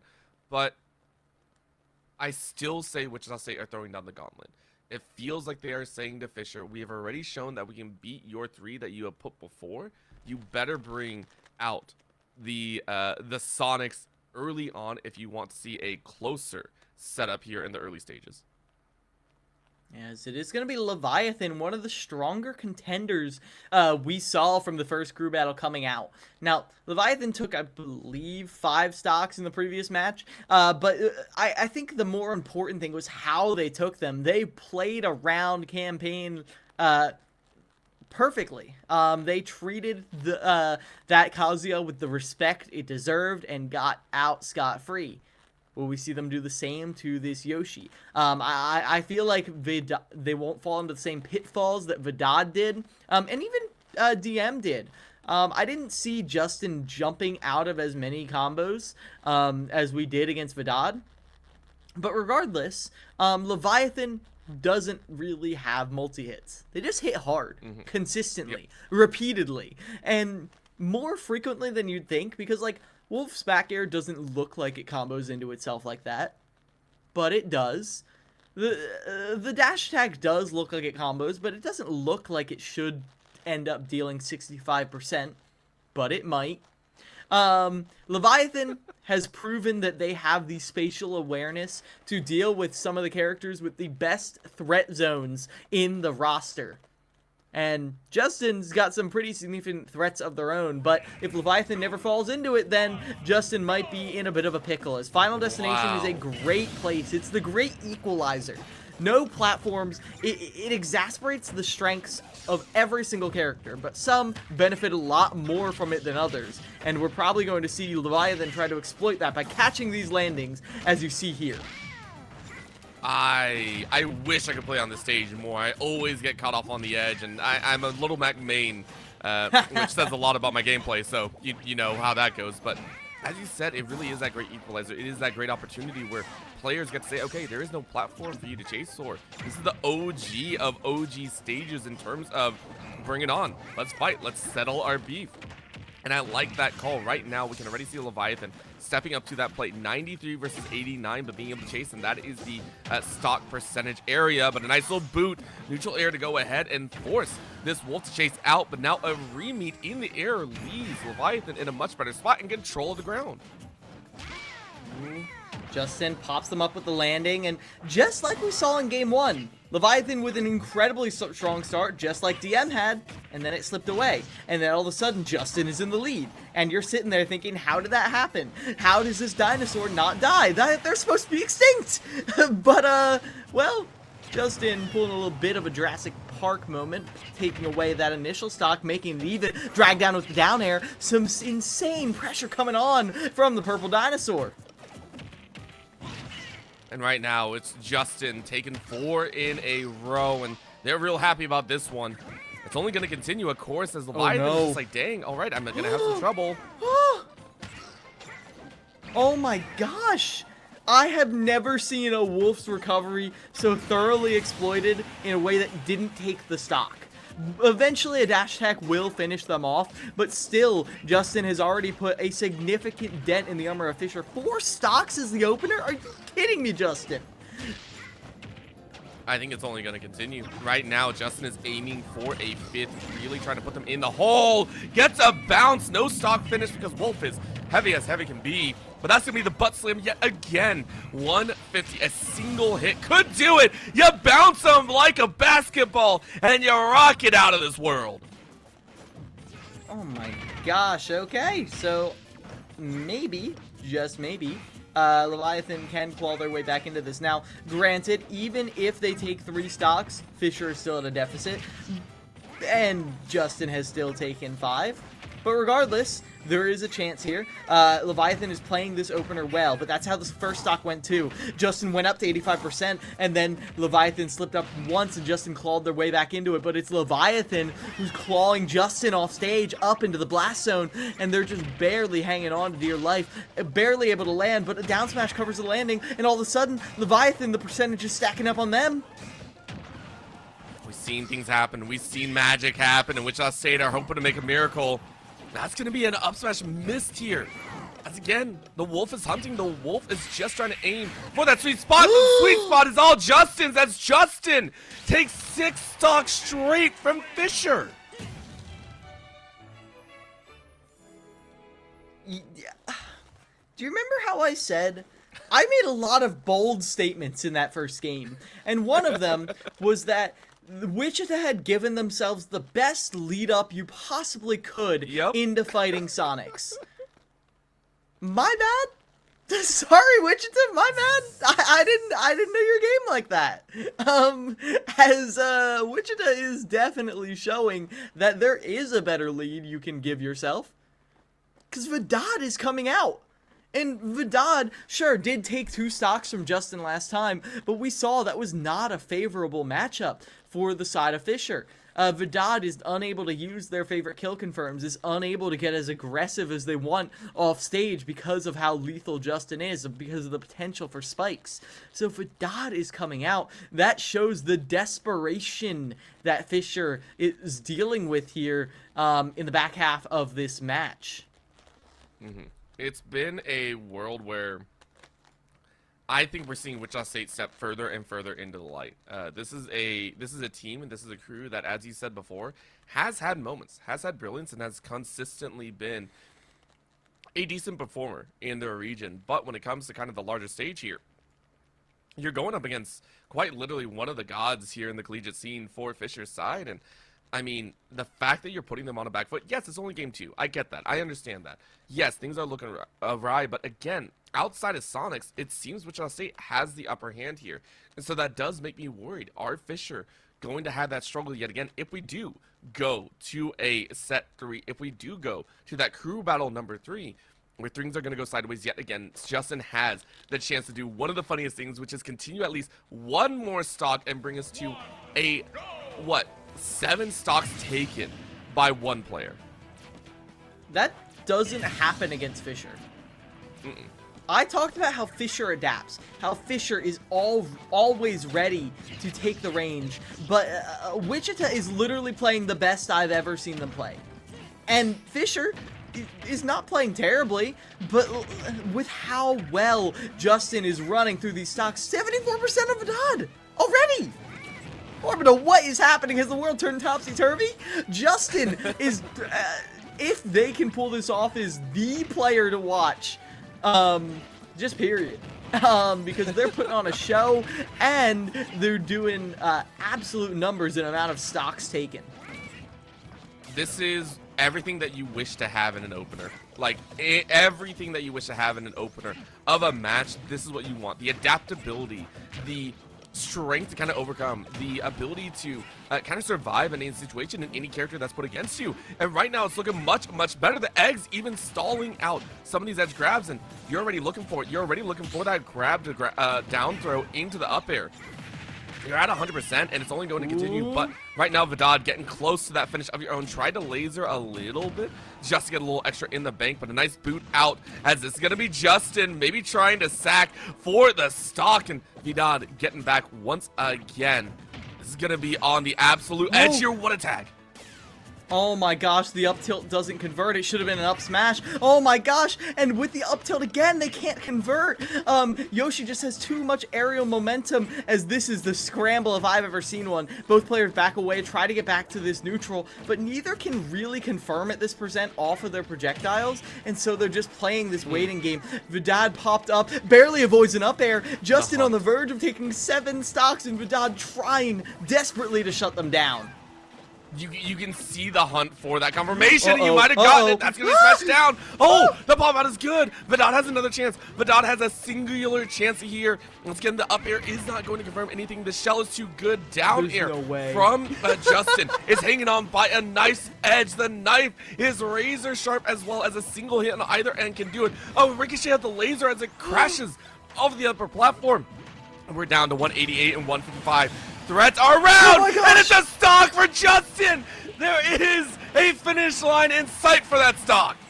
Oh, and the down throw can't quite convert, not off of Rob, who has so much aerial potential, but they're still able to get back on stage. And now look at this in the scramble. It is going to be Vidad unable to finish off the stock, not after just how much damage can be done by them. And they're able to air dodge back to ledge, but that lingering side B will 2-frame, will finally put Justin's reign of terror to an end, but not before 7 stocks are taken from Fisher, from some of the best players in the college scene. I am proud to say that I know some of these players here. Like, Justin, WSU overall are giving us a glimpse of glory of these players rising up. And I guess specifically Justin, right? This is ridiculous overall. And now, in a position where Justin has quite literally given us one of the best, only matched by Fisher doing a 12 stock in the other in their semifinals matchup. That is the only other matching pace. Wichita State have a chance to quite literally, if Vidad goes down here, if Vidad goes down without taking a single stock, there is a potential for this one action to happen. All Wichita State would have to do, if Vidad loses 2 stocks in a row, by Trajan of all people, is to quite literally go 3 stocks through 1 against player number 4, if that's Sonics or not. It is one of the best situations ever to occur in a crew battle, in my opinion. They had the opportunity to make Sonics get forced into taking 9 stocks total. This is ludicrous, if I may say so. I don't say this lightly, but I haven't seen Fisher on this much of a back foot since they lost to Winthrop in the finals. And this is... the only saving grace is that so far there has not been a single answer to Sonic, so even if there are 9 stocks on the board, it's still not guaranteed that Wichita State win. But this perhaps is the best possible lead that they could give themselves into Sonics, but that's only if Vidad doesn't go on a run of their own, which they have been known to do. Oh, of course, and not only that, you're going up against a player that quite literally got stomped out by Sonic before and maybe hunting for glory of their own. However, the Rob is doing some magic here as Vidad sends Trajan immediately into the gutter with a stock loss. Oh my gosh, Vidad putting in some work, but now off stage, Trajan is putting on some serious pressure at the ledge. Boomerang coming back in, doesn't cover the neutral get up, but that back air will, and it's going to be Trajan taking a stock. Vidad, only 1 remaining. Nice little tag on the ground, just trying to keep Trajan honest at this point and keep the spacing very well and near to their heart. Up airs just interrupted here. Again, by that bomb. Oh my gosh. Chase off stage, and they get it yet again. They forced an air dodge. Another by knocking him out. Oh my god. Yeah, taking away all of Trajan's options off stage, and eventually Toon Link just can't do that much more to get back on, as Vidad is definitely showing signs of waking up, signs of being able to close this out. But even if they do, they're still in a not an amazing position, Orbital, as Trajan looking to give Wichita State an even better option. Nice. Jab lock into the forward smash won't quite take the stock yet. Dropping bombs, trying to get a little bit of a tap onto Vidad on that recovery, but it's not going to happen quite yet, as Vidad does just retake stage. Oh! It's not going to be the stock. It's not going to be the stock, of course. Bomb from on high, though, to cover the option yet again and forces Vidad out. The tags by the projectiles are doing great, but it's only a buffer zone right now. Oh my gosh. Gonna try and chase and read, but the pile driver is going to be turned around. So Vidad has the option. A very nice up air. Finishes it off. That will be Trajan to narrowly keep their last stop. Is Sonic's, like, buff or something? Because, like, he will need to carry this roster over into the finish line if this is what you need. 7 stocks! A 7-stock lead!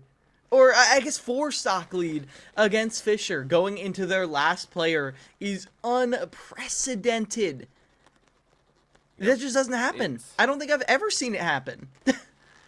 It's a problem in both directions. Number one, it's a problem that Fisher are in this position. I have to say, and I got to go back to what you said. I don't think Fisher played poorly at any point here. There were not crucial errors. You know, you weren't slipping up. You didn't drop a combo. You didn't, SD or anything like that. Justin has just played out of their mind as an opener. I want to give more credit to this player. Every single time, matchup against DM, matchup against Vidad, 2 very different playstyles in an opening matchup. Adapted to both immediately and continue to output amazing pressure, yet again showing their worth here. They have been the crucial factor why Wichita State are even in this position each time, and that cannot be understated. When it comes down to it, though, again, Trajan has looked a little bit weak here in this matchup so far. Being taken for the 2 stocks is rough. Right there, you had the opportunity to bring it down to a, I believe, a 5-stock difference in there, and Vidal was able to snipe away 2 of them. That feels very, very bad for Trajan right there. At the end of the day, though, this is still, it feels bad the other way because Fisher have this monster in the back pocket where it doesn't matter how many stocks you have. It just matters that Sonics is there ready to play if they are 4th position. Keep that in mind. This is, for us, a chance to just watch Fisher do Fisher things yet again. I think even though we're talking up WSU, even though we're saying all that, we cannot deny that they are still maybe a less sheer cliff, but still up climbing that cliff, maybe with a tether, but still pretty much free balling it. Yeah, this is, can I be real? This feels like a power scaling scene in an anime. Where it's like, you see the, like, sort of, the hometown heroes put their all and they're doing amazing. And then, like, you find out why everyone said this was hopeless. You find out while everyone says that they can't do this as, this is a terrible situation to be in. Wichita State, Trajan has shown that with 3 stocks, they're able to take 1. So maybe Trajan can take 1. And then what? We have Campaign still there. I feel like Campaign could be a definite wall for Sonics. Even though Sonics can keep Campaign in the air, that can be tough. And then, yeah, so Sonics is coming in for the side of Fisher. Just confirmed for realsies. Yeah. I will also say I think the fact that there's a high chance that they're leaving GamerDog down to final actually makes me very happy. It goes back to what you're talking about, being able to box out the likes of Sonics and being able to box out a Sonic with projectiles itself. Obviously, they're not as slow, but if you're talking about projectile game overall, I do think the Rob has one of the best options there. You had the laser, you had the gyro. Gyro stays on the ground for a while, and then you have great spin action as well. Covers a lot of angles, and you can block out a lot of that fast-paced movements in there if you're good, granted. But out of the other characters that we have seen so far, between the likes of, as you said, Campaign and GamerDog, I'm actually personally more excited for GamerDog. As much as Campaign did so well on the Kazuya, the matchup itself between Sonics and Kazuya, we've seen Campaign flounder in a very fast matchup before. We've seen Campaign struggle when it comes to getting kind of hit and run tactics. That would be my only downside to that matchup itself, and I'm guessing we'll see both of those situations occur one way or another, Trajan, we love you. I don't know if you're taking 3 straight off of Sonics here. Yeah, this is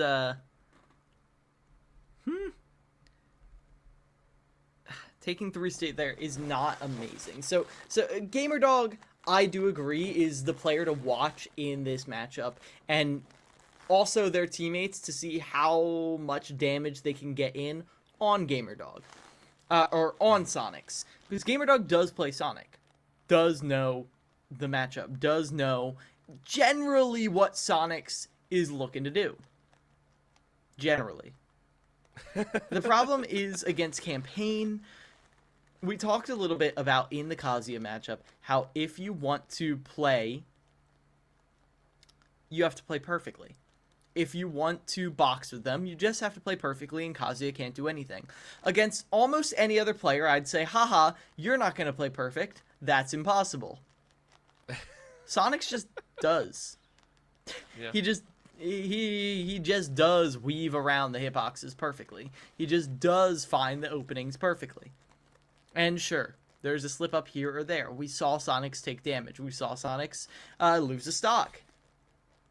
But not always, as we're just waiting to see how long it's going to take Sonics to get in the match. I know Sonics has a lot going on, like we said, traveling all around the country, going to all sorts of matches, and also, like, I think it's midterms right now, so, like, that's also not great for them.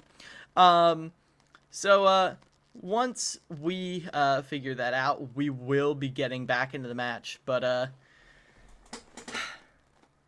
I feel like there's only so many times we can just say 7 stock lead, or 7 stock to 3 against Fisher. But, yeah, I think we're going to go to a quick break to kind of smooth this out, get Sonics in the lobby, and when we return, we might be seeing a reset. We might be seeing a 3rd crew battle, or we might see a demonstration of why Sonics is untouchable, why we're willing to wait for him in this manner. So don't go anywhere. The CECC LCQ will be back in just a minute.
And we're back! And Sonics is in the lobby! And Trajan has 1 stock, and Wichita State has 7. 3 on the side of Fisher. 3 stocks between Fisher College going to a 3rd crew battle, or Wichita State getting eliminated from the LCQ. Let's see if Sonics lives up to the reputation as he has again and again and again. When Fisher is in dire straits, Sonics answers the call. Eventually. Eventually. I respect the fact that we do see, of course, Final Destination. I really hope this is a pick by, well, not Vidal, that's Sonics over there. I really do hope that we get the silliness of just some chaos on here on FD. I would love to see FD for all of the final plays as well, which would be hilarious in my own eyes. So either way, we'll see if Sonics can bring this out. As of course, they're rocking with this 1 stock. As long as they get 1, they are very happy in this stance. They go ahead and knock out Trajan, and all of a sudden things look much more comfortable for them at the end of the day. And it looks like they're going to do just so, as that's a quick step off stage. Bomb reset here, but another little force out, and that's the back air. You knew the spacing perfectly. 1 stock off the board. Sonics untouched. 20%, knock it off the board. 3 stocks remaining, 6 stocks on the other side.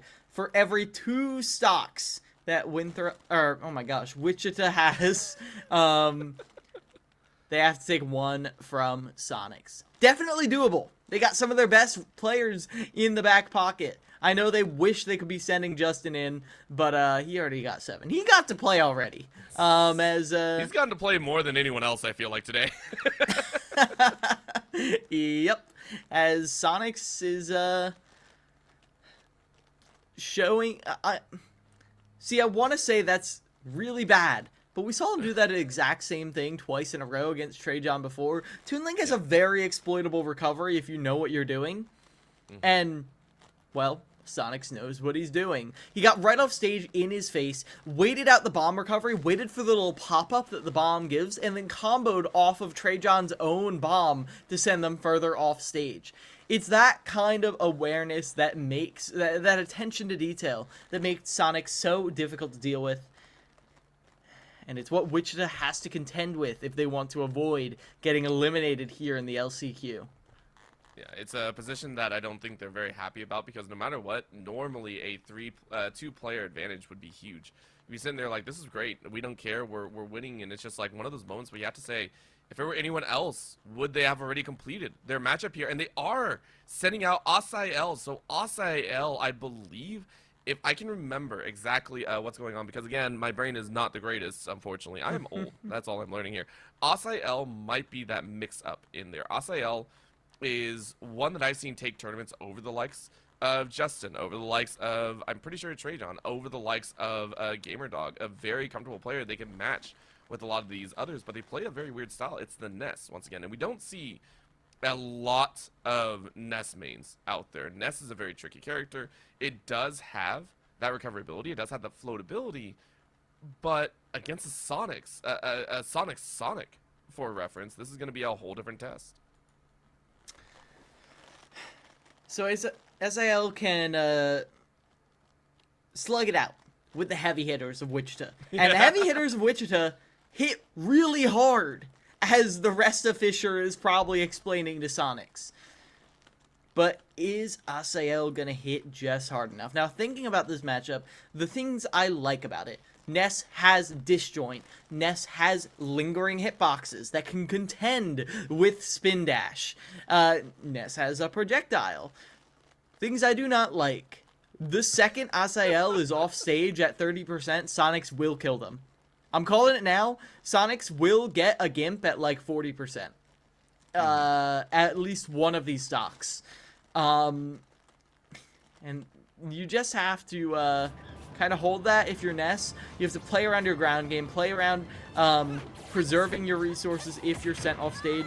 Oh, and the magnet, we didn't even talk about that little extender. So we'll see how Asael is able to use that, as they're already at a 50% deficit. Yep, this is... as much as I've talked of Asael, as you said, it's a whole different story when coming up against Sonics. You're up against someone that has years and thousands of matches at this point, I'm sure, of comfortability in any such matchup. Now, of course, you'd always see some magic, always see some silliness, but that's immediate electricity used yet again, trying to bolster your way. But Asael not finding the hits that you were hoping for. That percentage is only going to rack up ever further here on Hollow Bastion. As Sonics stacks up a little more, not getting greedy, looking for the kill, never does.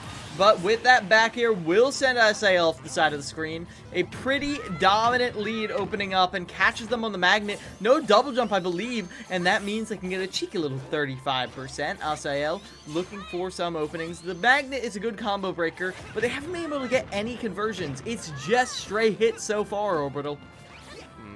It's just a little comfortable spot, and I don't think that'll ever change. This is going to be a dance that you are not leading by any stretch for Asael. So right now, Sonic's very, very happy about the current position, and they're going to try and push their way forward even further.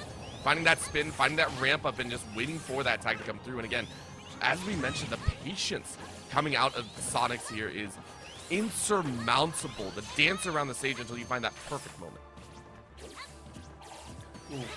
Alright, so Sonics technically at kill percent, especially when you get caught out without a jump like that, but air dodges right back to stage, spin dashes back on, tried to get that lingering hitbox, that yo-yo out there, but it just couldn't find the mark.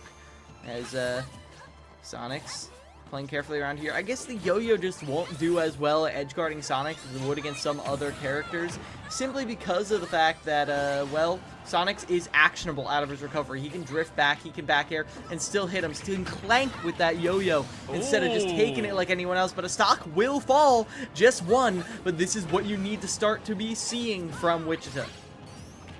And it's that moment, right? The gods can bleed, and if Asael can take another, that puts Sonic into a one-stock deficit, and all of a sudden you're going up against GamerDog. That might be the chance, that might be the opportunity here for the team to really set up. And of course for Asael, you're playing off of one. Let's see what you can do. A little bit of fire to come out here. The PK fire not really landing once again. It's just an annoyance factor as you're chased around the stage. Hollow Bastion, that center platform is working wonders now for Sonics, and Asael looking for a chance to kind of drop on down and finally finds it, but you are just chasing after a shadow of a Sonic. Yeah, Sonics is not overcommitting at all, just looking for little pokes on the platform, but forward throw will put Sonics off stage. Asael getting out of the danger zone, but what part of the stage is out of the danger zone? The answer is absolutely none of them, and air dodging back in is especially not safe. Asael off the blast zone, only a stock off of Sonics, but that stock off of Sonics could be that little edge that GamerDog needs to take this home if Wichita ends up going with them. I mean, listen. You did more than we had our mindset to, and our hearts are happy for that. You took a stock, you're happy about it. Sonics is now, a hand has been like slightly hampered in that factor. Now you only have 2 lives there, and there is GamerDog, as we mentioned before. It's the understandable matchup that we are hoping for, and GamerDog has a chance. Again, it's a tough one. It's up that side, but at this point, you see the top of the cliff that you have been climbing for a very long time. Now, granted, there's another cliff behind it, which we won't talk about if you win this one, but you're reaching that point where you can almost take a breather. You can take that little small breath and say, hey, we got over that first hurdle. There's another one afterwards, but one step at a time. Already we're going back, taking a look at some of the other stages that we could go to, of course. Okay. GamerDog on the Rob. This calculating player that you've rightfully hyped up. GamerDog put on a show in the previous match. Is now set to face Sonics. Your 4 stocks before this only amounted to 1 stock off of Sonics. And this is literally the last chance your team will get. Wichita State will get into CECC May Madness to repeat their previous win over Fisher. This is what it comes down to. And we'll see if they can close it out here as Wichita State. Let's see it. Opening it up as Hollow Bastion will be the name of the game once again. Sonics off of the Angel platform. This is what it all comes down to, folks. It's that last moment. You're watching it kind of in front of your eyes here. As we said, trying to get that gyro spinning as soon as possible and really utilize, as we talked about, that range factor. You can see it here. Sonic's also baiting out, maybe looking for that big opening opportunity, and you already find it. Great tag, 438. Immediately stopped out of their next roll. Gamerdog is being very, very nice about staying far away for the time being, trying to figure out the pacing that they want to play as well.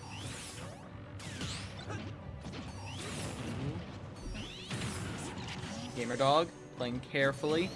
As of now, kind of a 2-for-1 stock trade deficit, and I kind of like them holding this gyro completely hostage. It takes away all of the poke. It gives Sonics all of the freedom on when and how to approach, and confirms off of the gyro. Oh my gosh, that's what you need to be seeing, folks.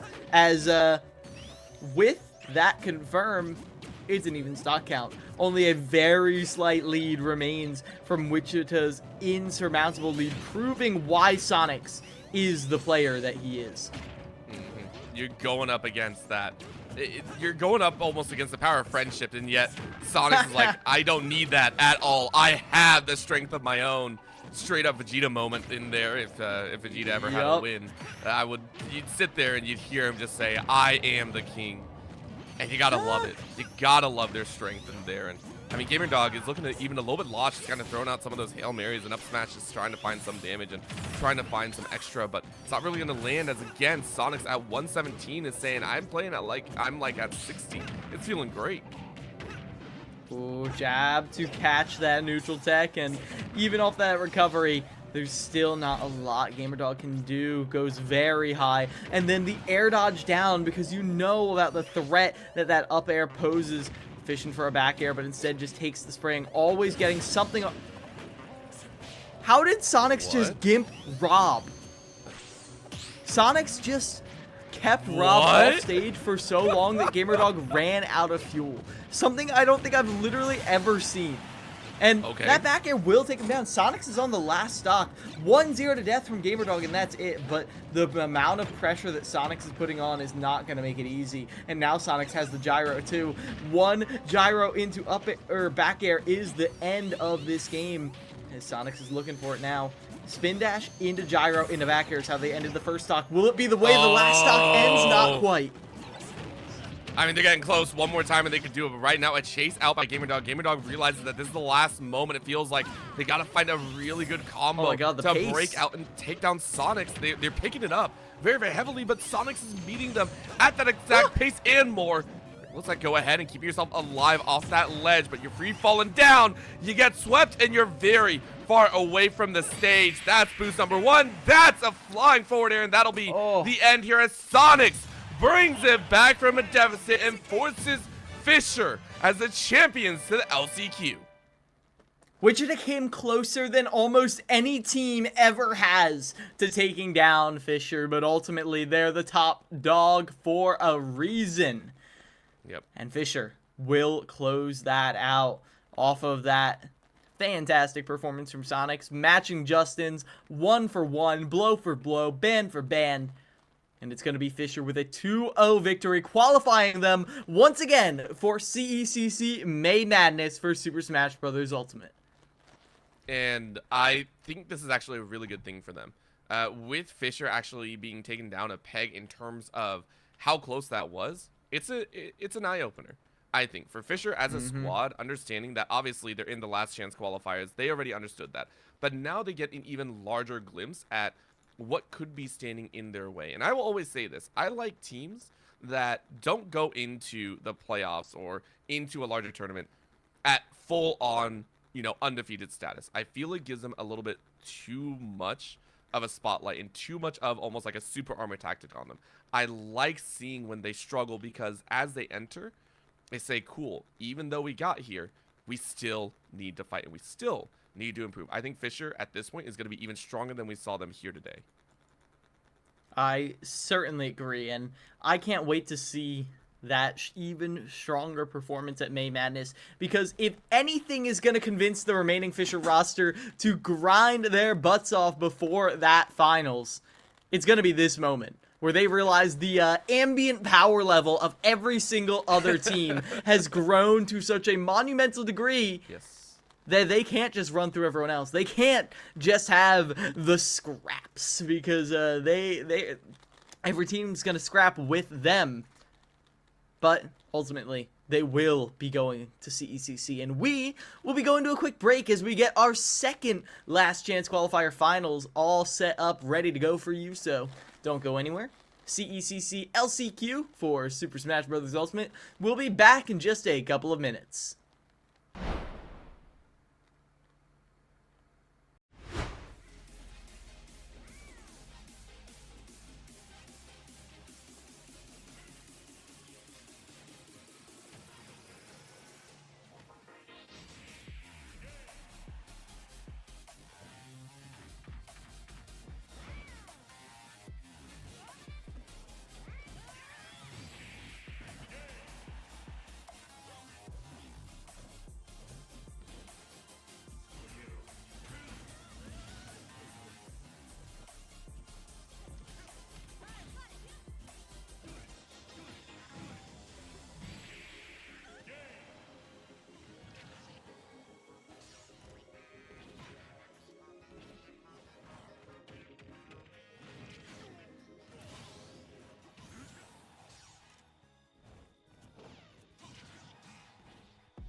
Hello everybody and welcome to the second bracket of the CECC LCQ for Super Smash Bros. Ultimate.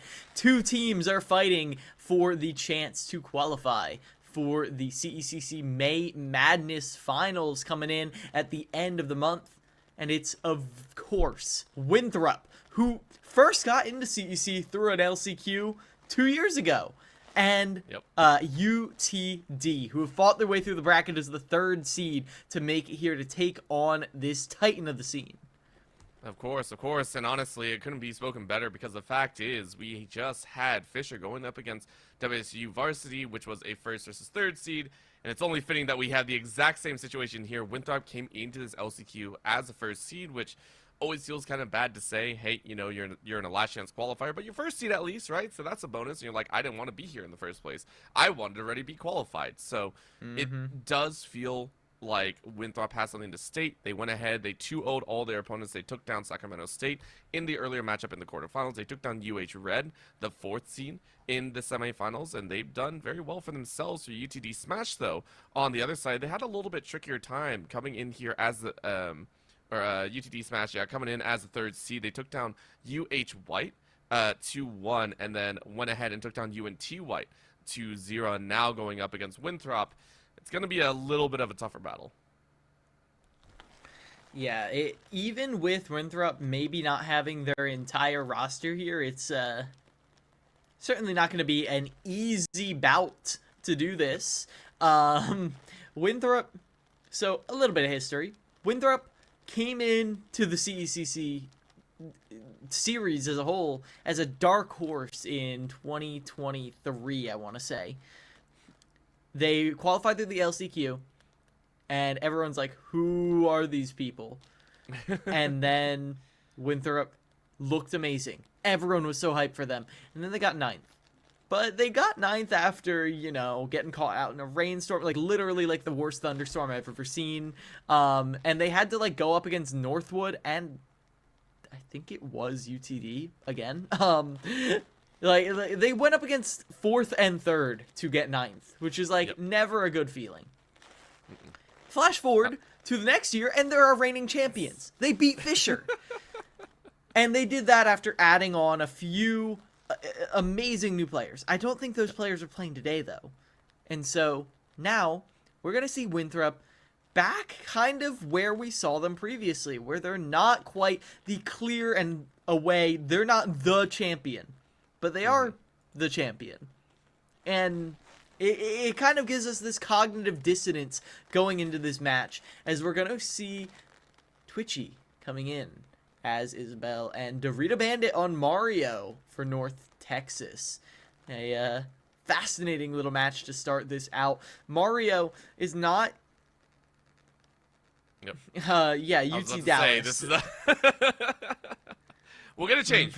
Just no worries. But at the same time, I do agree, of course, that this is a weird matchup. We see Isabel's floated here and there. Mario, of course, the de facto all-rounder when it comes to Super Smash, in my opinion. You see him use as kind of you're not amazing at anything, per se, but you can get around most of your matchups. You have a very comfortable style, and you know what you want to run there. But for UT Dallas' side, UTD Smash, they are going to be coming in here. Starting off with the Mario, give yourself the best chance to basically do what Justin did last time, and basically rock the show from open. But the Isabel, I mean, Winthrop are opening up with a character that knows how to stall out, knows how to be an absolute pain in the backside. If you are going to have any character that is going to keep everyone at arm's length and then further, this is one of the best to do it at. Yeah, Isabel is... I think embodies the spirit of a trap character more than almost anyone else, because unlike someone like Snake, for example, Isabel really doesn't have like a lot of like really good scrapping options. She either gets you in her traps or you don't. And it's not a case of like, oh, you didn't have the knowledge to avoid the traps. What we're going to have to see from Twitchy is using clever positioning,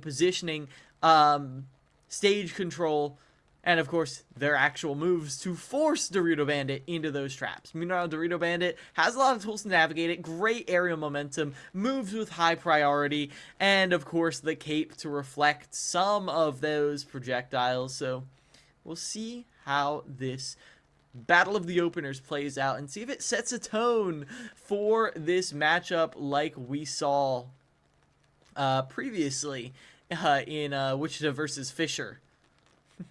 It was a test of their own, as it looks like we are going to go to Town and City, so Isabel's home right there. We might see that little mix-up. I think they're just kind of figuring out exactly how they want to position this right now. So we're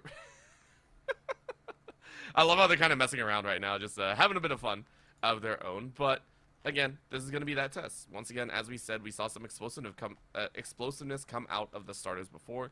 We've seen some heavy action be started off, and we've seen some heroes arise when, although I will say, when you're a hero of such caliber as Sonic's, it's a whole different story.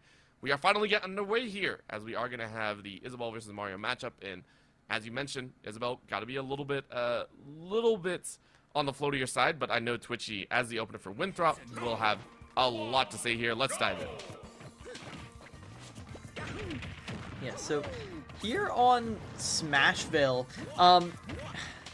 if I'm being honest, I kind of feel like it benefits Isabel because there's less space for Mario to control, but this is actually my favorite stage to play on, and the reason for it is it's so up close and personal that someone like Mario, who's not necessarily a rushdown character, kind of becomes that because there's no real place to run away from him, as Dorito Bandit chases Twitchy down on that platform, looks for an opportunity for a tech chase, does not find it, but goes deep for that edge guard. Dorito Bandit has to use all their resources to get above and away from those balloons, but Twitchy will eventually get the first stock.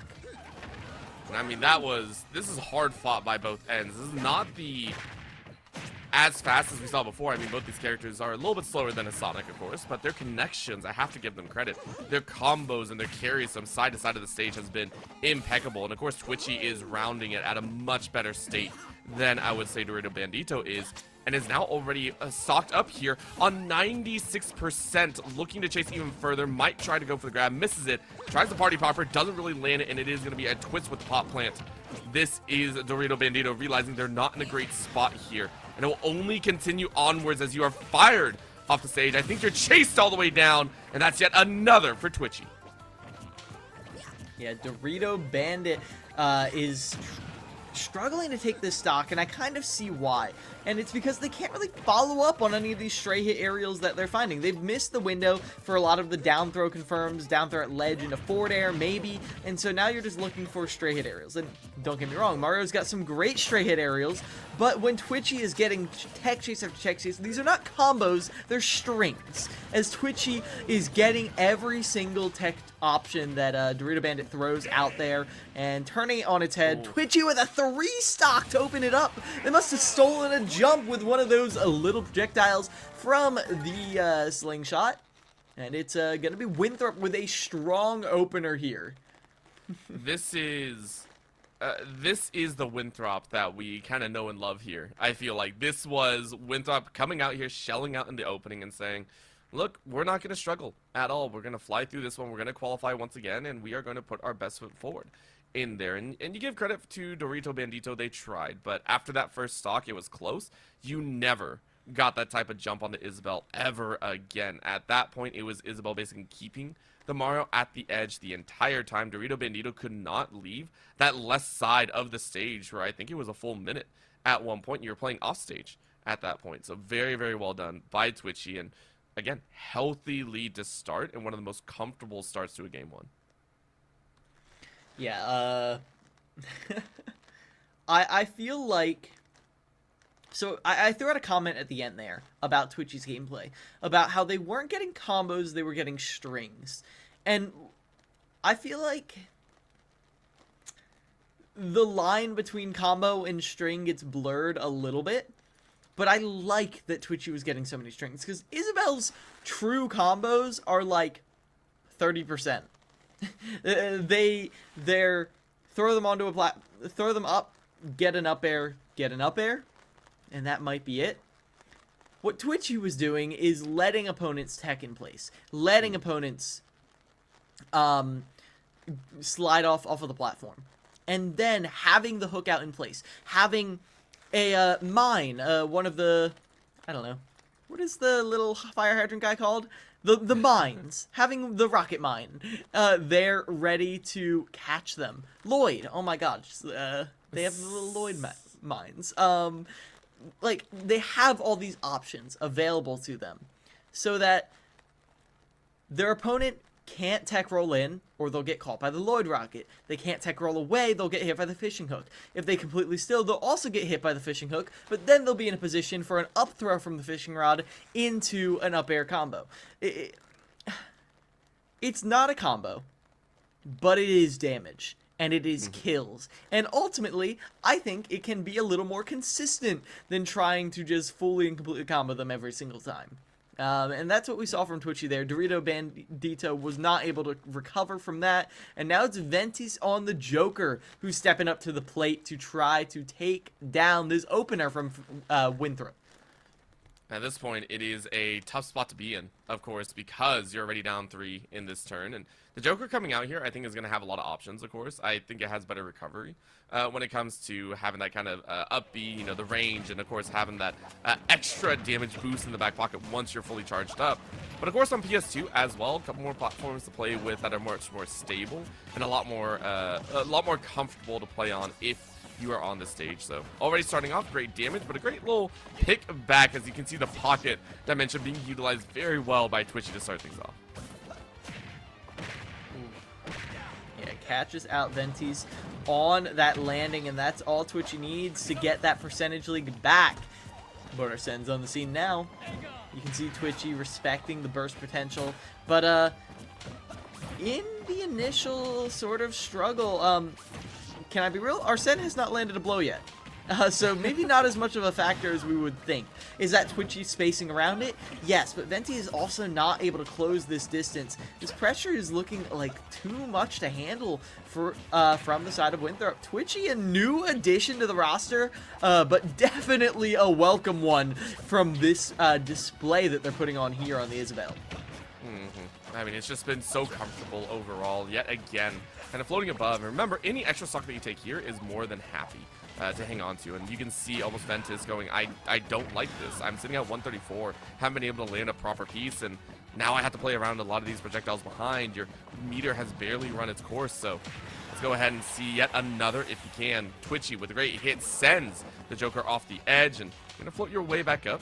Again, where's that finisher? Where's that umbrella to come out here? Great grab, as Ventus is going to try and grab that one stock to start and put themselves in a positional lead, at least in this vacuum of a match. Oh! Landing with the Nair, I think, was enough to take that one home. Twitchy built that percentage differential and kept it going, and then locks them in place with that jab. 37% on the board already. Twitchy is going on a run through UT Dallas, who, remember, was the 3rd seed and went on quite a run of their own to get here.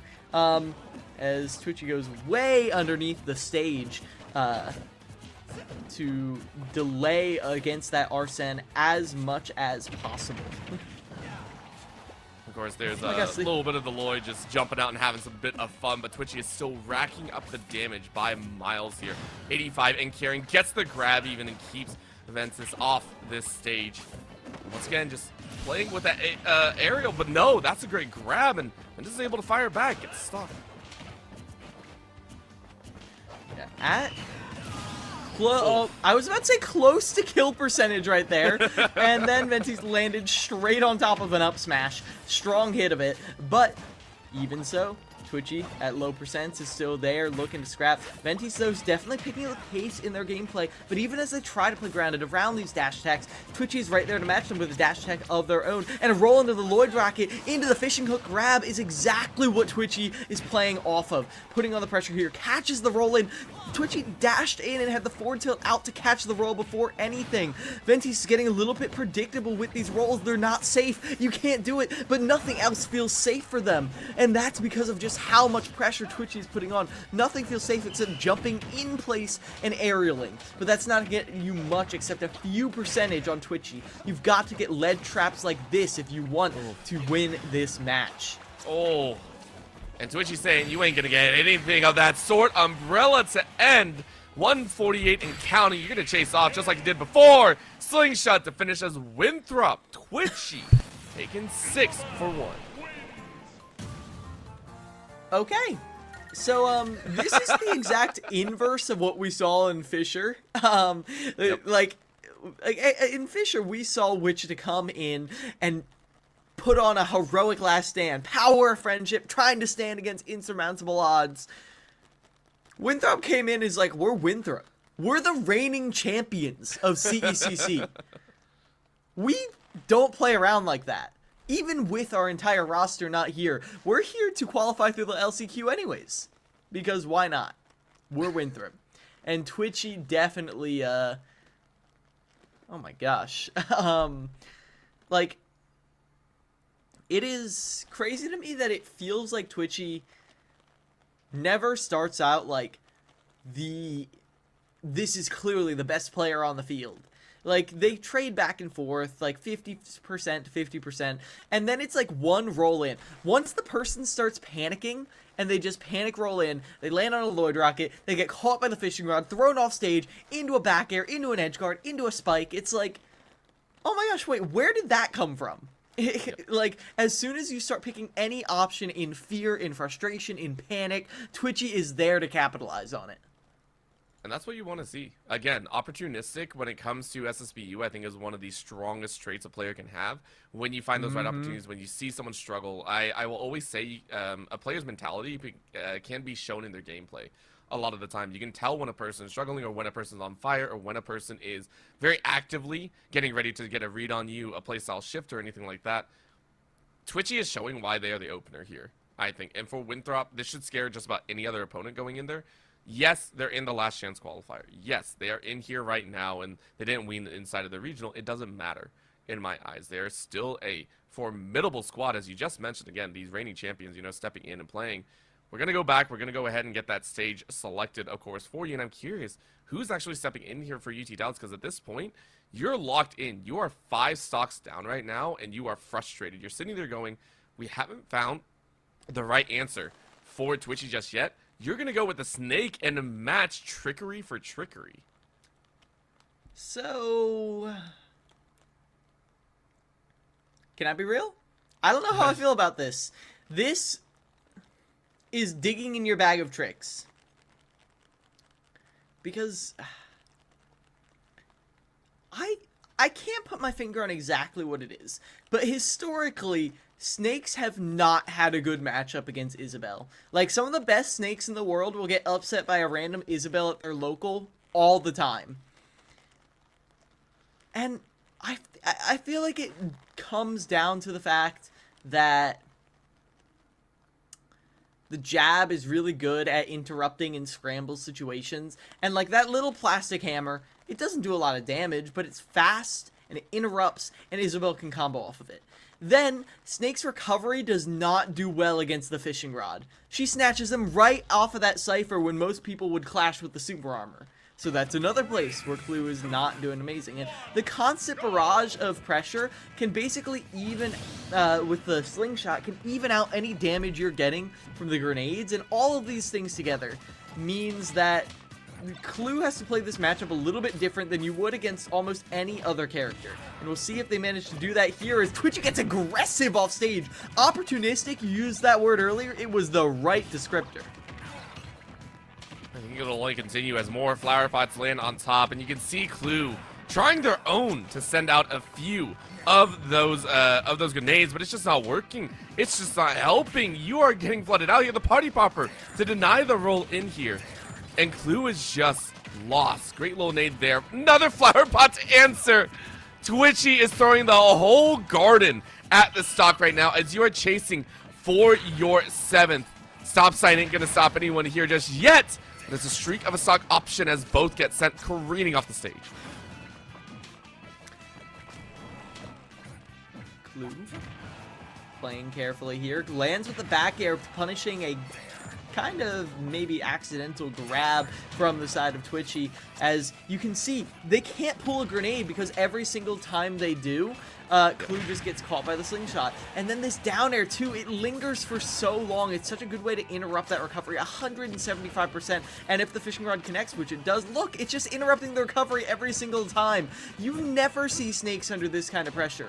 But Twitchy, because of who they are as a player and the character they're playing, is making it very difficult for Clue to handle this. It always, and thankfully a stock back now and answer. It always, as you mentioned before, it feels like Twitchy is not the strongest one in the bank, and yet it's almost a surprise whenever we see a stock go by. But for Twitchy, I'm sure this is another day in the office. It is ridiculous how strong they currently are, just taking control of this field once more. And Clue is already at 68%. Another slingshot. Great down tilt, just trying to get a little bit of a poke, trying to make sure they catch the Isabel off angle. The Twitchy making sure to play in their right field of mind, trying to go back to neutral, dodging all these bombs so far, trying to dance for Clue's second stock. And now, as Clue just inches their way close to them, Twitchy is trying to set up this wall. Goes very high consistently, and I feel like that's because Snake doesn't really have many vertical burst options besides, of course, the up smash, which is very committal and very telegraphed. Twitchy avoiding that up tilt. You knew exactly what you wanted. Was not going to jump into that, and the up smash will take another stock off the board right here. Yeah, this might be the most stocks we've seen taken all day. And that's saying something. Yeah, we saw 7 before. It is now at 8 by a single player, and I think it's only going to continue. This is going to get worse and worse, by the way, I feel like. At least on stream, as that is going to be done. 8 stocks in a row for Twitchy. Still extremely well done here in the opener. Okay. So, Winthrop is getting us on schedule. And specifically, Twitchy is getting us on schedule. Even if that Fisher match ran a little long, no. Twitchy's here and is just kind of invalidating a lot of UT Dallas, and this is not a good feeling. You've been playing all day. All day yesterday to qualify in this event. And then you run into this brick wall, and like with Fisher, you see that they are the best for a reason. They did not get here by accident. They worked hard to get here. They scouted their players. They got through. They worked together as a roster to improve their entire team, to improve their entire program, to improve their entire region. And that's exactly the kind of show that we're seeing get put on right here. No one on Winthrop can take more stocks than Twitchy right now. But we'll see if their performance will look as dominant as Twitchy's was, as Nico is coming to play now on the Ike.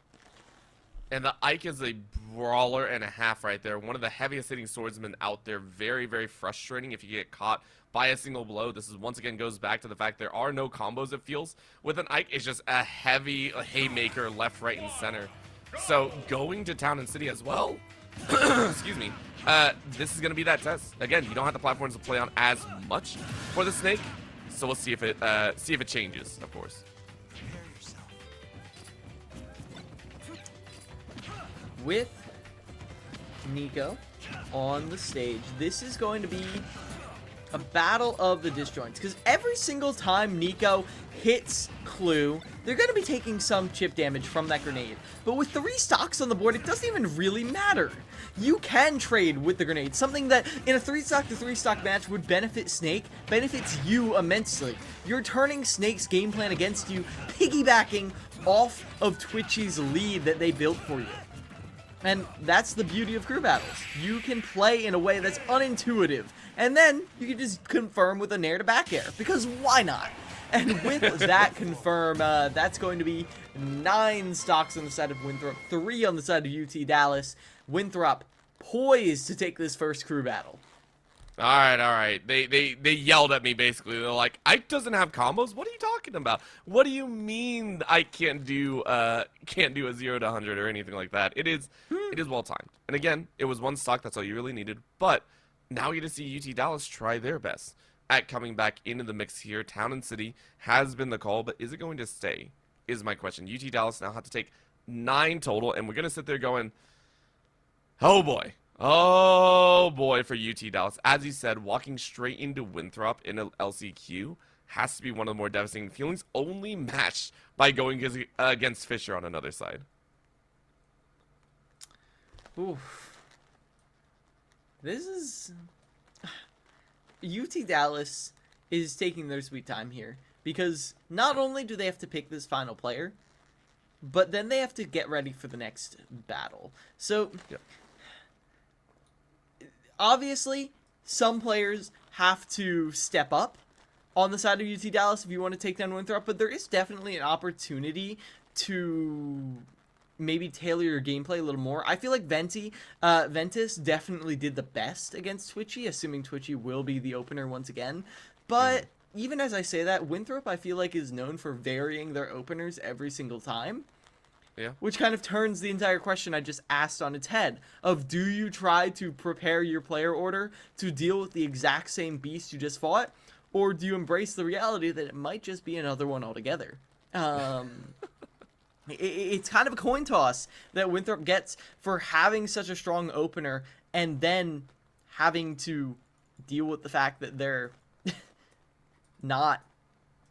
might not see that player again. It's going to be Bent on the Zero Suit Samus coming in next against Nico. Zero Suit Samus, a character you don't usually see in the online college crew battle matchup, but I feel like has some good options here. Has the range to go blow for blow with Ike. Maybe not quite as meaty of a hit, but in the neutral game, Zero Suit Samus is a lot more maneuverability, can decide when and where each engagement will happen. But if Nico does get on top of you, you're going to be in for a world of hurt. I mean, I would agree with that, and yet Ike is one of the best at botting some of these lighter weight characters as well. True. You talk about how quickly Zero Suit Samus can jump on a character and be able to kind of take over. I feel that's where Nico wants to be at. If you talk about it like that, you say, hey, I want the opponent to kind of come to me. I want to be able to hit them with the sword. I want to be able to, bring him to kind of a standstill, maybe even get a smash in every so often. I feel like you can work within that page. Now, of course, for Bent, you obviously have played against an Ike before. There is not going to be that danger of, I never played against an Ike. I wonder what happens when I hop into range of the sword or anything like that. So I'm sure you understand that. But for Nico, this is a matchup that I think you are going to be comfortable with.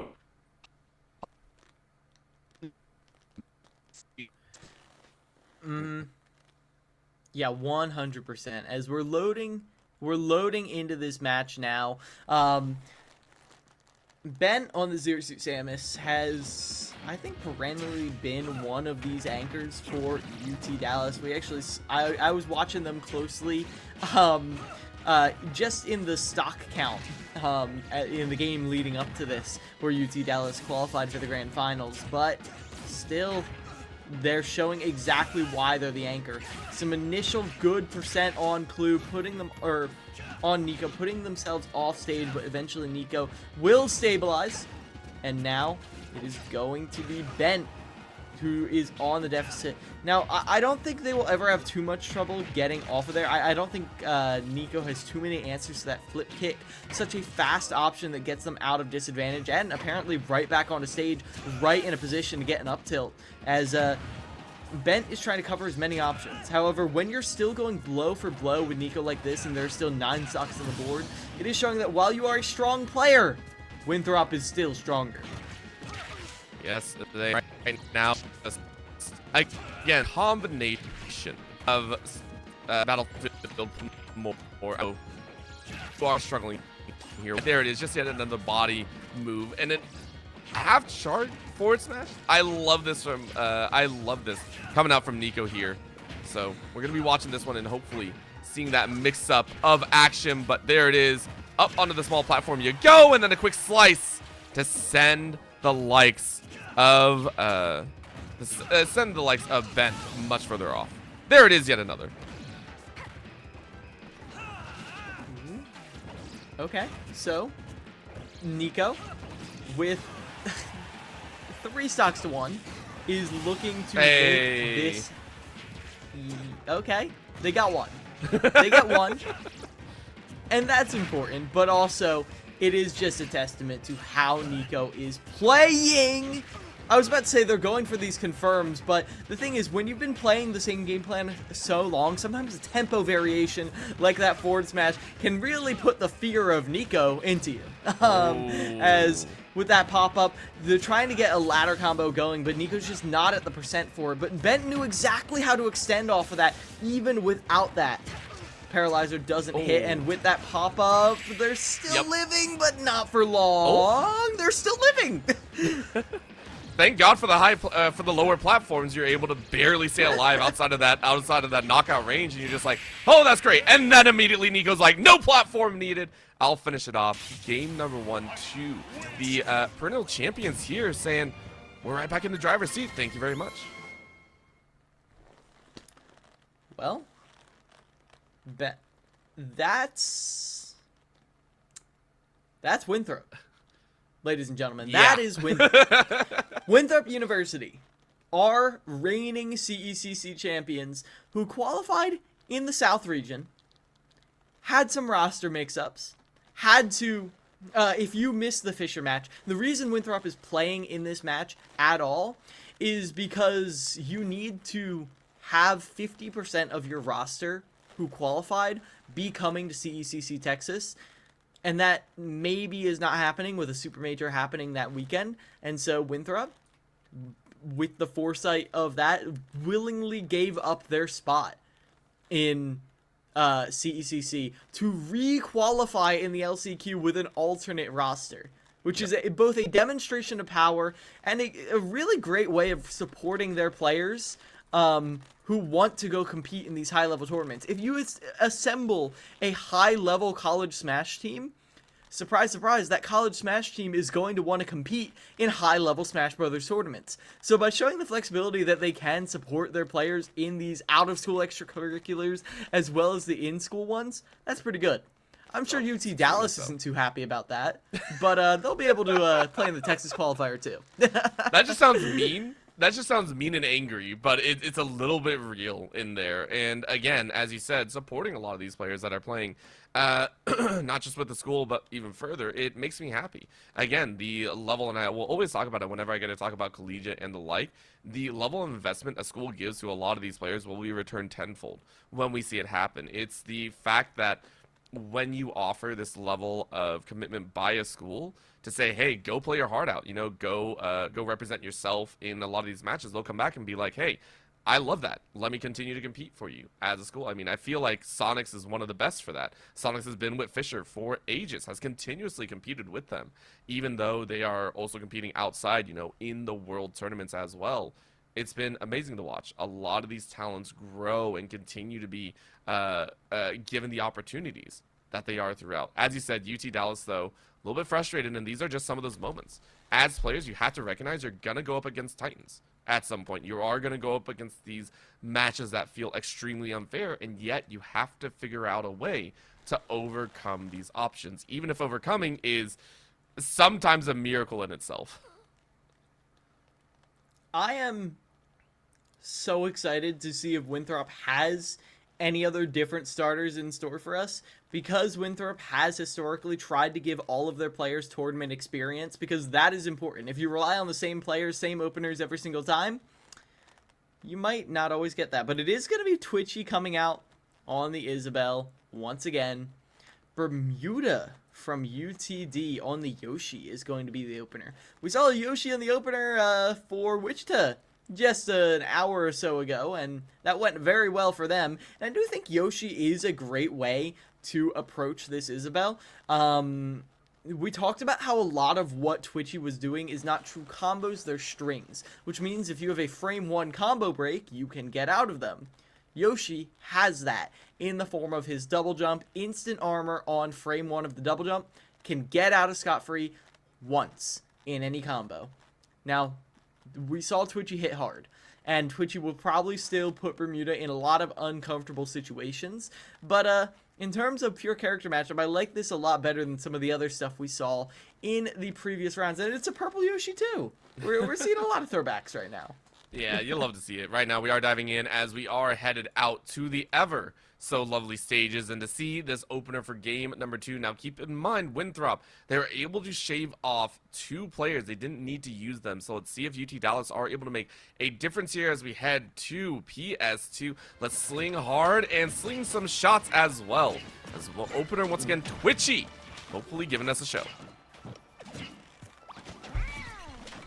Yeah, Twitchy coming out swinging immediately, but it is Bermuda who's getting some nice early percent. They're letting Twitchy hit the shield and then catching them off guard with an up air, with a jab, but now it's Twitchy's time to shine. Catches the landing on the double jump, actually doesn't. Elects to just plant a mine instead. Interesting, but stage control is important, kids. Don't let anyone tell you otherwise. Stage control will always be an important factor. If you don't control stage, things go wrong as Twitchy. Did they lose an up air? I think it was a little... So, I think they tried to grapple to the ledge with the fishing rod, but it just took a little bit too long to come out. It's one of those situations that can happen. We've seen what Twitchy can do with 2 stocks, so we'll see if they continue that. But if Bermuda is able to take out Twitchy this early, that would be monumental for the side of UT Dallas. A whole world opening up before you if that happens. I mean, at that point, you're just like, hey, we can see the stars instead of the roof that is very, very close to our heads. This is great. Of course, at the start, though, an attempt at a spike, but it's not going to land as the stop sign comes out. You are denied entry with that stock, and Twitchy is able to bring it back to a 2 stock position and immediately ramps up to stick the percentage as well. 31 in the opening, but of course, Bermuda saying and sending some damage right back. Bermuda playing very disciplined, smelling blood in the water and not wanting to give it up, but Twitchy firing back, playing around this ground game. I love, usually it's Yoshi who's known for just using that that command grab as a interrupt, but it's been Twitchy who's just been catching Bermuda right outside what they believe the burst range to be, as they continue to stack on the percentage. Back air doesn't quite chip through the shield.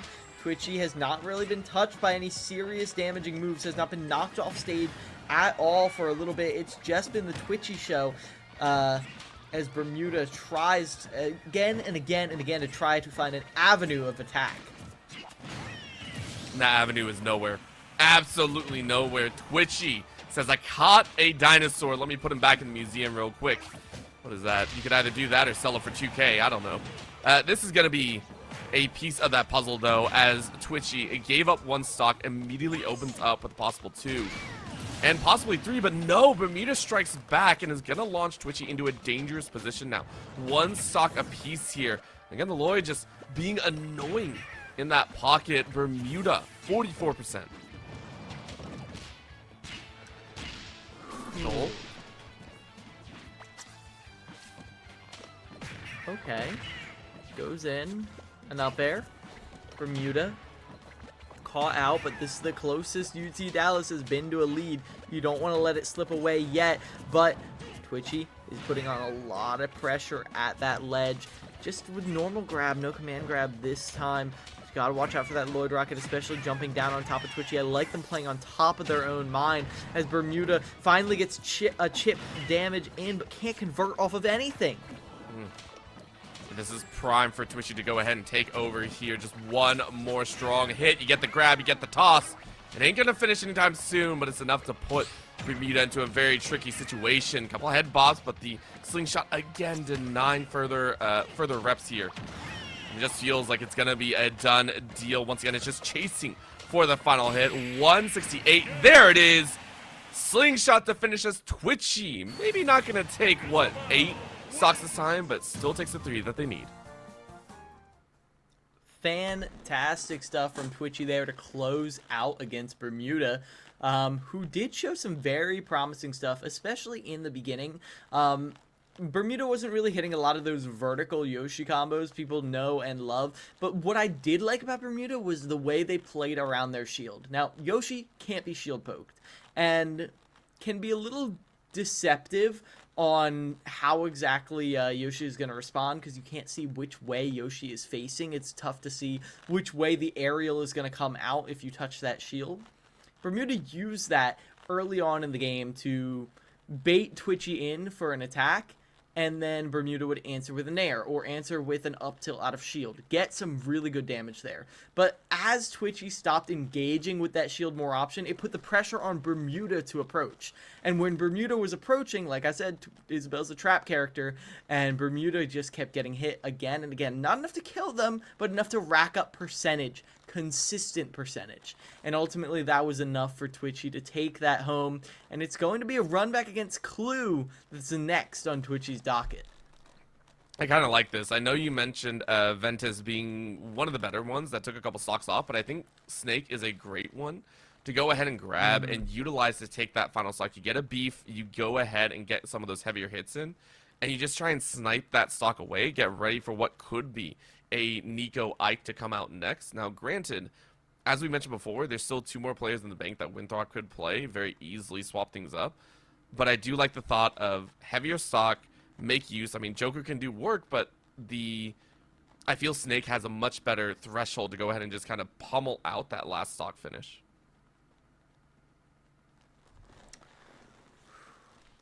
Yeah, Clue. We saw in the first match between Twitchy and Clue that they struggled to really get a lot of their chip damage in, and specifically, they didn't struggle getting off of the ledge. Well, they did, but they struggled getting to the ledge, because Twitchy has that lingering down air, which can interrupt the Cypher, has the fishing rod, which can grab Snake right off of the Cypher, and has so many tools to interrupt the projectiles that Snake can't cover his own approach back to the ledge. So if we see some early grabs put Clue off stage, I will be a little bit concerned about that.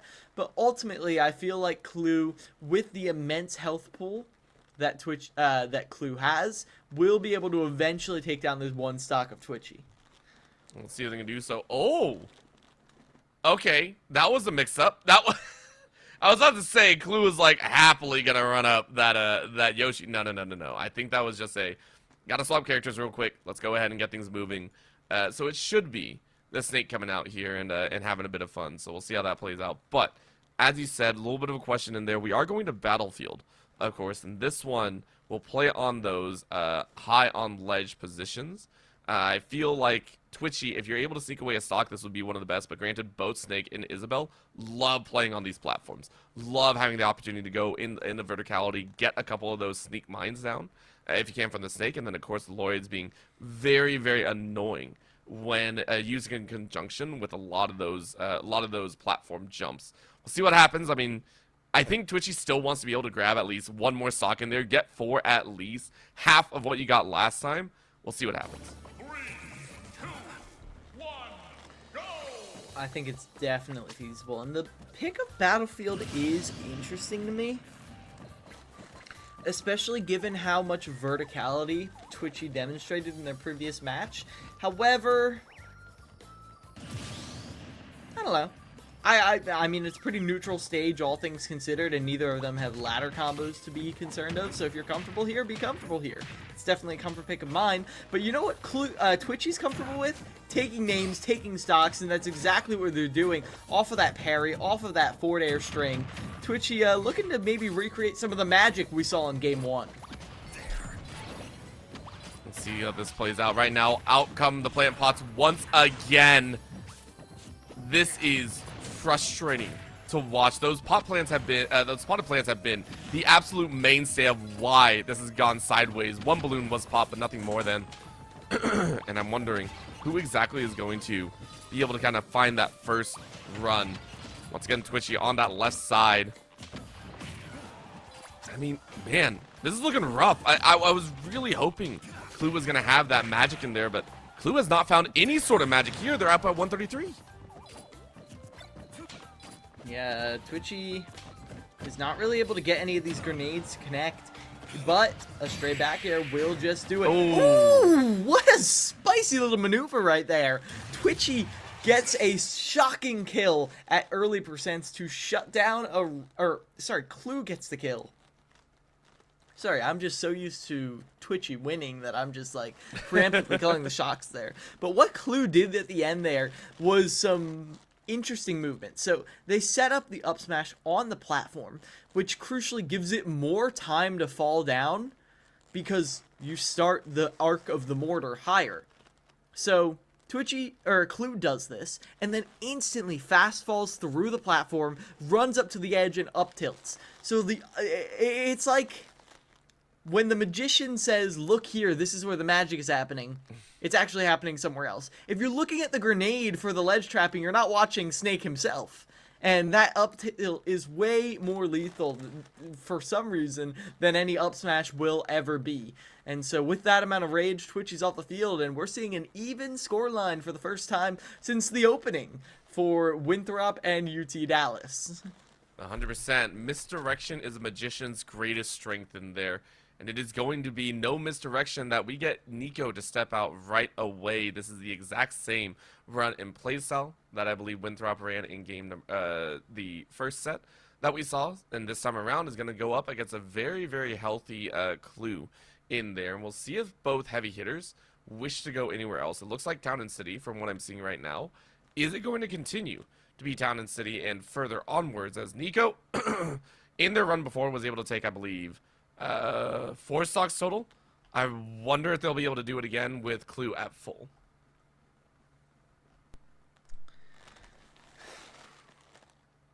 I mean, pattern would say that Clue is maybe playing a little hotter now. I mean, after a win like that, the momentum alone, I think, means I don't think we'll see a clear and cut victory from Nico. However, like, these 3-stock to 3-stock matches are where Snake shines the most. Or when Snake has a stock advantage. Because Snake can freely trade with you basically anytime he wants, and there's not really a lot you can do about it. It's going to be Clue initially playing around this ground game, playing around the dash attacks and the grenades, just kind of ferrying those explosions into Nico, and so far it's paying dividends, 67% on the board.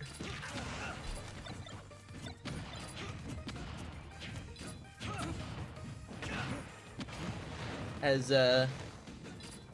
Nico tries to follow the action, tries to follow Clue on the way up, it just can't find the mark. It feels like every single time the disjoint is there, it's followed up with an explosion. No matter what Clue does, or no matter what Nico does, Clue just always has something in their back pocket waiting to blow them up. It's the best way to do it as well, really keeping pressure on, and you can hear the chants even from the NPC crowd saying we want even more. That's Nico to send Clue very, very quickly off stage though, and it's gonna be a danger in and of itself. Right now Clue in good position to hang on. Great grab, toss down, and then an immediate side tilt, and it's early packing for that first stock. Nico down 1.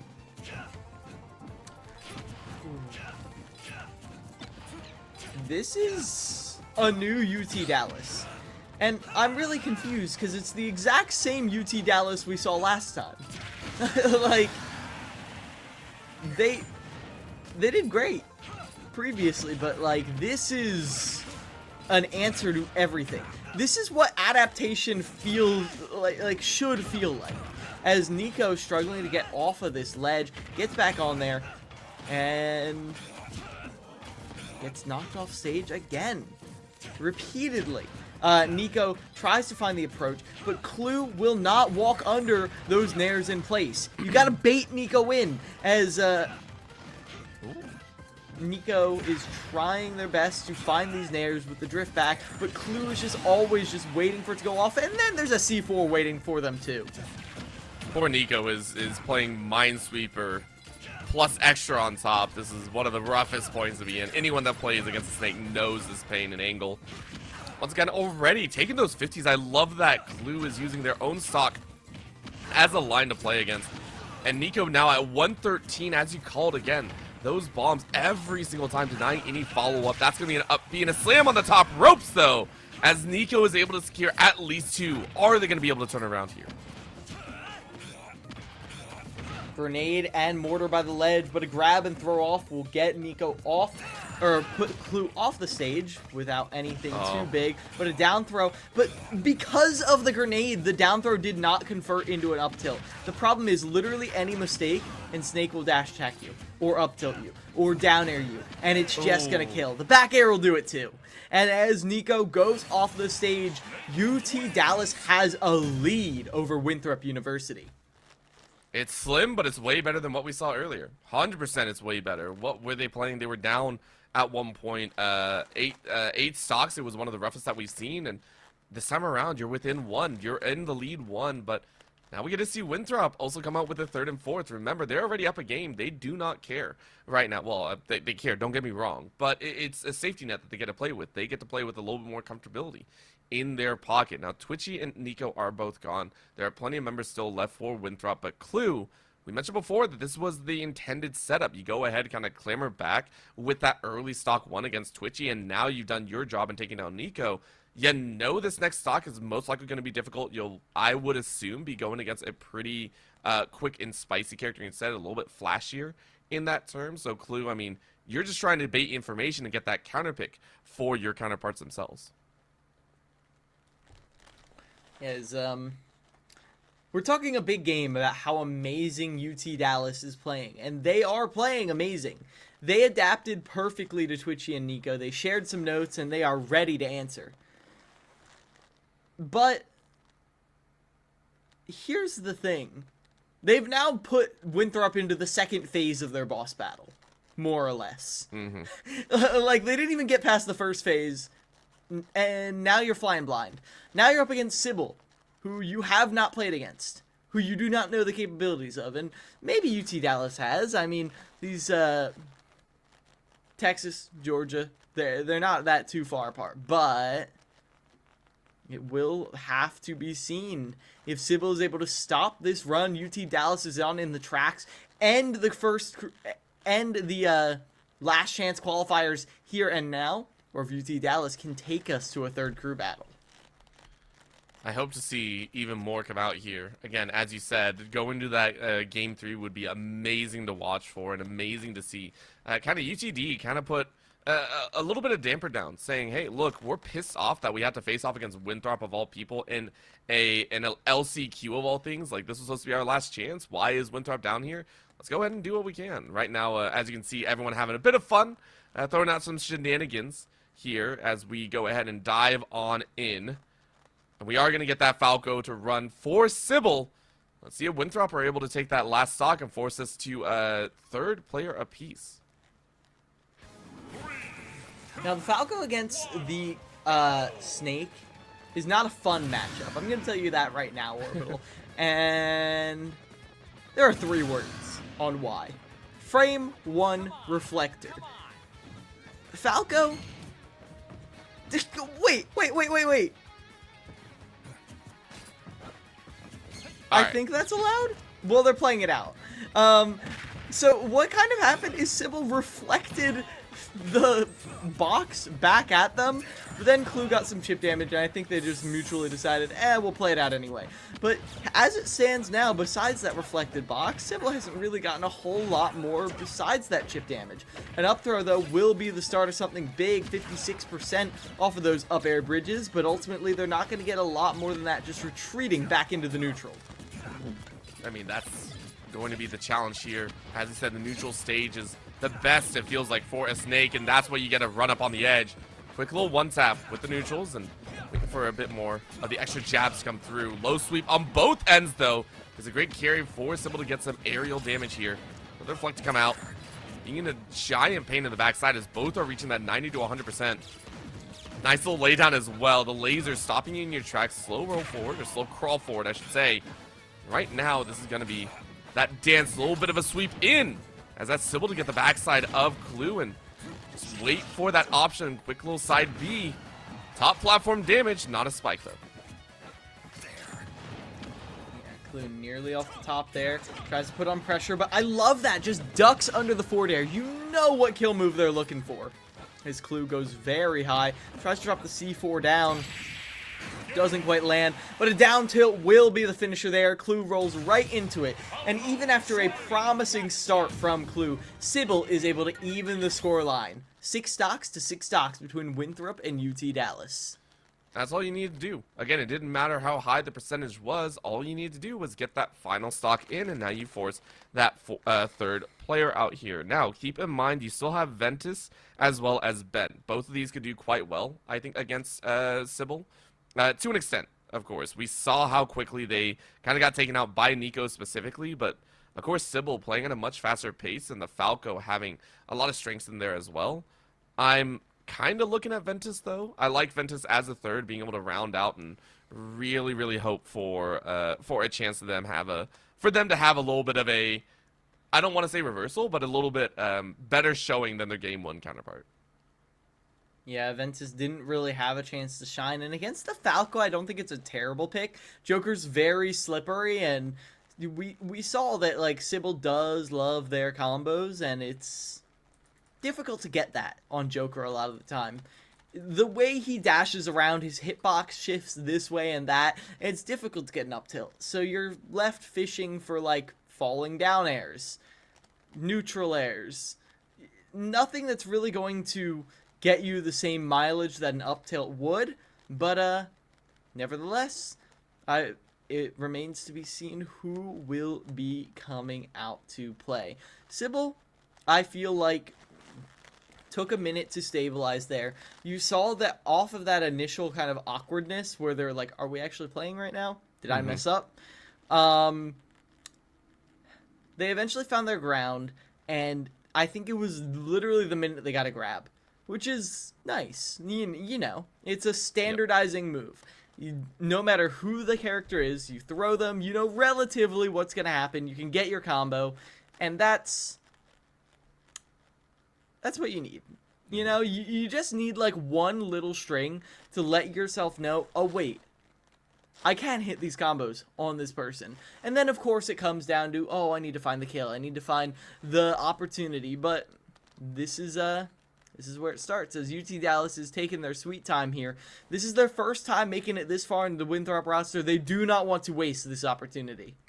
Absolutely not. They want to maintain this kind of leverage, and unfortunately, there's only so much you can do. I feel like Winthrop are starting to hit their stride a little bit more. Obviously, Twitchy wasn't able to get that same leverage that they had before, but Sybil was looking fast. Sybil was looking very, very strong here and feeling very, very comfortable in that essence. So for me, it's more about UT Dallas. It doesn't matter who you're going to toss out. They got to play at their absolute peak here on the day. They got to make sure that they're ready to go, and they got to be ready to play at a much more frenetic pacing than we've seen earlier. Nico and Clue went at it, and yes, Nico fell, but they were still playing at a comfortable range in there. For Sybil, I mean, you're hunting pretty much for these stocks. It is going to be Ventus, like I mentioned. I like the Joker read here and seeing if that's a little bit better showing this time around. You had the flexibility to keep on the stage no matter how far you kind of get punted off of it.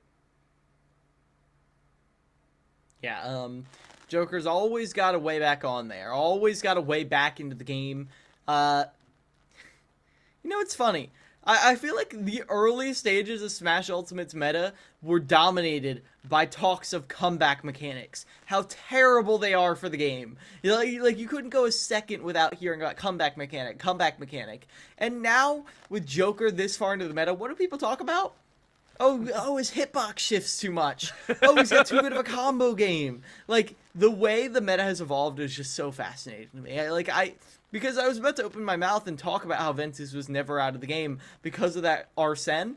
But, like, most people don't even consider it that much of a factor anymore, which is crazy, because it's still just as broken. It is ridiculous in there. I remember the days of just absolute, like, oh, you know, we don't want this or that in there. And I gotta say, it's always funny to hear hitbox talks, in my opinion.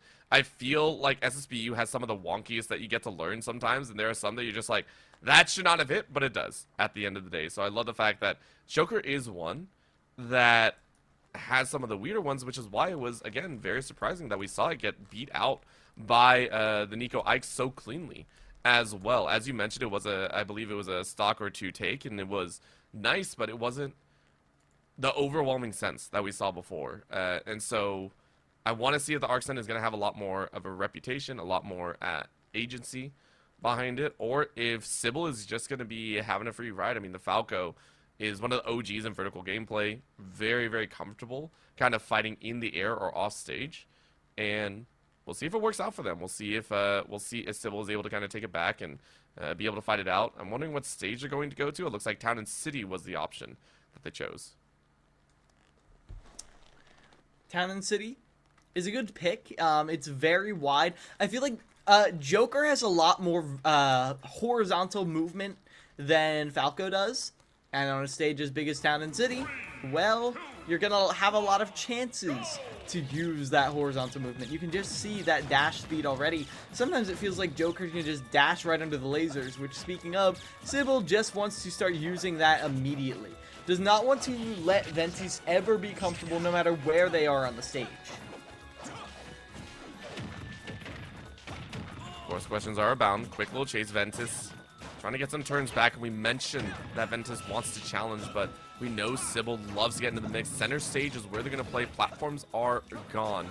So the next about 10-15 seconds, we'll see if it makes any major difference. Quick little piece, though, for Sybil as you change, and here's the Arcsen. Let's see what you can do with it. Sybil puts on some pressure at the ledge. Ventus struggling to recover, goes very high. I'm liking these very high descending aerials, but they are a little telegraphed, and Sybil really hasn't gotten hit by them so far. Trying to poke with the guns just a little bit, but in this weird, can I be real, that looked like kind of an intricate rehearsed dance. Like, neither of them were really touching, but they were both using aerials at a very consistent pace, as Sybil is sent off stage here against Ventus.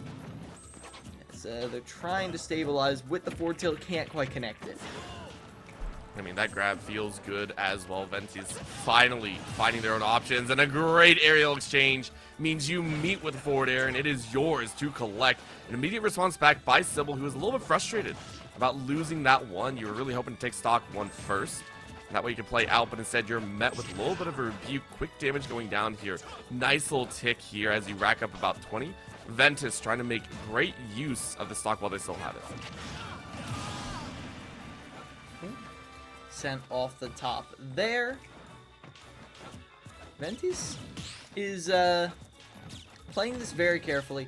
I've seen they've tried to get Rebel's Guard a few times on these lasers, but I like that they haven't gone for it, because I do think that Sybil has enough horizontal speed to get there, to get a grab, and whatever percent towards Arsene you get off of that Rebel's Guard will not be worth the combo that Sybil will get as they put on pressure on the ledge once again. That lingering forward air will catch them off with the ledge trapping. Right now, looking much better though for Sybil. Getting some very nice action here on the ledge. Arcsen almost running out here. You need to find a bit more punch behind it. That's a great read. Get up, roll. Not going to work, and ooh, you missed the ledge there. So Sybil starting to get a little bit shaken here. Both shield up right in front. Out goes. And Joker is back in. A little bit of stab on this outer platform, though, as it's all about danger. He found the opportunity, but all of a sudden Ventus gets hit by the up B, and all of a sudden Sybil saying, hello, we're back right now. Center stage. Let's go at it. Back air will send them off. But Ventus not really able to exploit Falco's recovery. Not while Sybil saves their jump, which is crucial. Anytime you see them off stage, if Sybil has their jump, they're likely going to survive. Just like that. It's the highest vertical jump in the game. They will just bounce right on back to ledge. As with back air, it will pop them back up, but waits for the side B directly into them.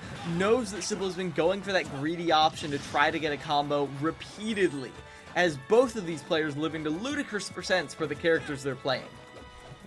For absolutely no reason, we are going to go down to a one hit at the end of the day, and it's going to go the way of Ventus.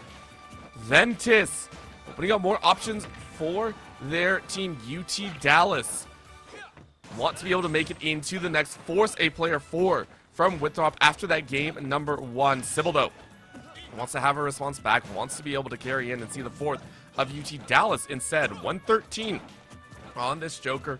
It is doable if you find the right hits, but these jumps and leaps are granting the Joker way more damage than you would like. Down air will pop them up. Some good margins they're getting there on the amount of percentage, but you gotta close out against this Arsene. It can stack up so far, so fast. As Ventis pops them up with that Tetracon. UT Dallas, you know, after getting 8 stocked, I gotta say, or only taking 4 stocks rather, this is a major turnaround, as I love Sybil trying to catch them, not sure where they're going to land with that Phantasm, but Ventis, this is the best UT Dallas can ask for. It really can. And considering how Ventis kind of fell out last time, I would say it's a huge improvement too, just in a personal growth. Yeah, 100%. This is a major comeback for them as Sybil gets back to ledge. 169 on the board. Basically a back air will kill. Full rage all across the board, but a parry means nothing to them. A back throw not going to do it either. Sybil barely holding on to this stock. Neither of them can close it out. They're just swinging. It's one of the most desperate actions I've seen out of either player, and the back air is going to take it. Sybil able to find that stock, so at least we're going in an even state and immediately answer back by Ventis, so you keep your 1. It was so close to being a 2-stock lead. UT Dallas force a 4th from Winthrop. Alrighty. UT Dallas ahead of the game. CJ. Oh my gosh, CJ Frozen hopping onto the team in a move that I really haven't seen in a long time. CJ Frozen was one of the OG members of Winthrop back in their first run in CECC 2023, where they really started to make waves. Unfortunately, CJ ended up, well, not unfortunately, fortunately for the entire community, CJ kind of stepped back into a coaching role. And, I mean, they're the national champions, so, like, you know, it kind of went pretty good for CJ, if I have to, like, be honest. But, yeah, seeing CJ take the reins here is mighty interesting to me. I think... he's a very good Snake player, a very good Mario player as well. I would assume this is more... I wonder if this is prep for... kind of the national stage. It's just saying, okay, we need to go ahead and get reps on just about everyone. Whether CJ Frozen loses here or not, like, you're going to be okay. But granted, as you said, still having a lot of wealth of experience behind, it's enough, I think. And when you bring a Snake, we saw what Clue could do earlier. Very dominant on stage presence, very much able to control. I feel like we're going to get that twofold over. And Ventus is not going to be excited about this one. I think you're going to sit there and go, dang, I really was hoping someone else would come out at the very end. You were hoping maybe for something other than a Snake, but it's going to be CJ Frozen, I think, taking this one, and then you force out Bent, who, well, if Bent is going to play the Zero suit again, Snake is amazing for that. Once again, covering a lot of options, forcing you to come close, and you have to dance around the grenades, the mines, and everything of the sort. Yeah, Joker is definitely going to have a lot of percentage stacked up upon them very quickly. So we're going to see Arsene very quickly. We're going to see Tetracon come out very quickly.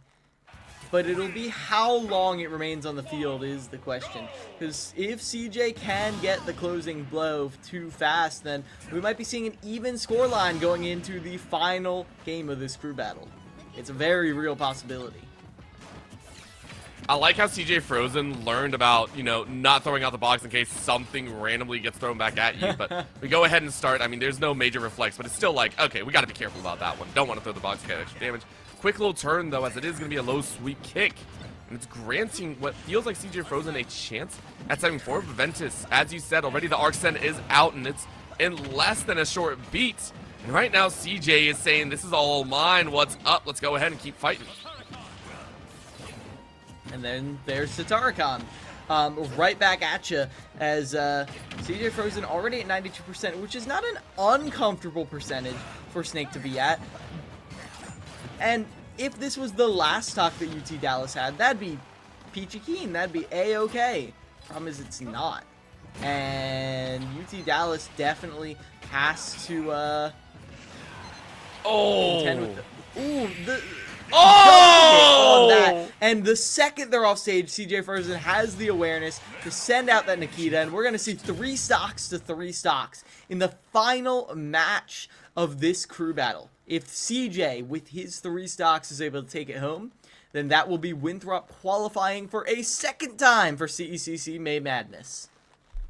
That was a way to end a stock if I've ever seen it. That was a snipe with the mortar, slam into a snipe with the mortar itself into the rock. It was that was one of the most devastating ways to lose out, I will say. It feels bad, and I mean, Ventus at the end of the day, though, has to kind of bow to CJ Frozen for that one. You kind of let yourself, you weren't able to spot dodge in time, but we get to see the stealthiest of 4th picks to come out here. Stealth Pilot joining in on a Bowser of all things. You know what? Screw it. We went with the lightweights for a while. Let's go heavy. Let's bring out the Bowser. Stealth Pilot on the Bowser. So, first and foremost, is going to completely ignore any of the chip damage from the grenades actually hitting them, but the explosions will pop them up. The second thing is, I don't think Bowser's up B out of shield, which is like his bread and butter. Like, everyone's like, oh, Bowser up B out of shield, it's so annoying. I don't think it'll be as much of a factor here, because how much is Snake really hitting Bowser's shield? The main thing I'm looking for is how well you can navigate off stage. CJ already showed an incredible willingness to pull out that Nikita. If you ever have the chance to get Nikita out like that, you can usually finish off a stock. And I honestly don't know what the interaction is between Bowser's up B hitbox and the Nikita. One thing I do know is that if Snake deactivates the Nikita right before it hits Bowser, it literally does not matter. So for all of the options that I can think of Stealth Pilot to take, there is technically a thing that CJ can do. Snake is one of the most adaptable top tiers that exists. However, Bowser's insane range with the forward air, the back air, just how fast Bowser's moves come out in general. This is not going to be an easy bout, especially with knowing that you have the pressure of your whole team behind you. I feel that's extremely true as well. We don't talk about pressure enough. We can talk about the characters all day long, which is, of course, about 90% of it, or 80 depending on how you look at it. The weight and pressure, the fact that you're being brought in and Bent is kind of set off on the side, it's a whole different story. It really, really is. You look there and say, okay, what's going to change? How is this going to happen? Stage-wise, I'm still curious where they're going. I think there's still a little bit of a question mark there. So we're kind of waiting to figure out exactly where they're going to go. But it's in time. I'm sitting here going, okay, eyes are forward. For Stealth Pilot, you have to look at this like it is the reversal coming in. We are diving right in. Are they going? I didn't see what stage they selected. Is this going to be just kind of out of this world option? Oh, no. Okay, so it is just Battlefield. I was like, that looked weird on my end, but no, it is just Battlefield. Yeah, immediate high pressure right there. As, yeah, CJ is not overcommitting, just letting that Flame Breath wear itself out, peppering them with grenades, waiting for their chance to get in. Ooh, nice little pop-up right there with the up tilt. Stealth Pilot is really unable to get many options to approach besides that Flame Breath, and CJ with actually the percentage lead to open that up with the Bowser Bomb. I mean, not quite as fiery as the other bombs, but that back air is explosive. Talk about the damage that can come out. As you mentioned, this Bowser showing off a little bit. But there's going to be the up tilt. Snaps up the stock back, and CJ Frozen brings it back to a neutral state. And immediately runs away from this availability, but not allowed to as Stealth Pilot, able to grab 45 for free, pretty much. Yeah, Ooh, I love that. That grenade pops them out of the flame breath. And CJ immediately smelled blood in the water, immediately went for the follow-up. Mortar's on the edge, laying on the pressure.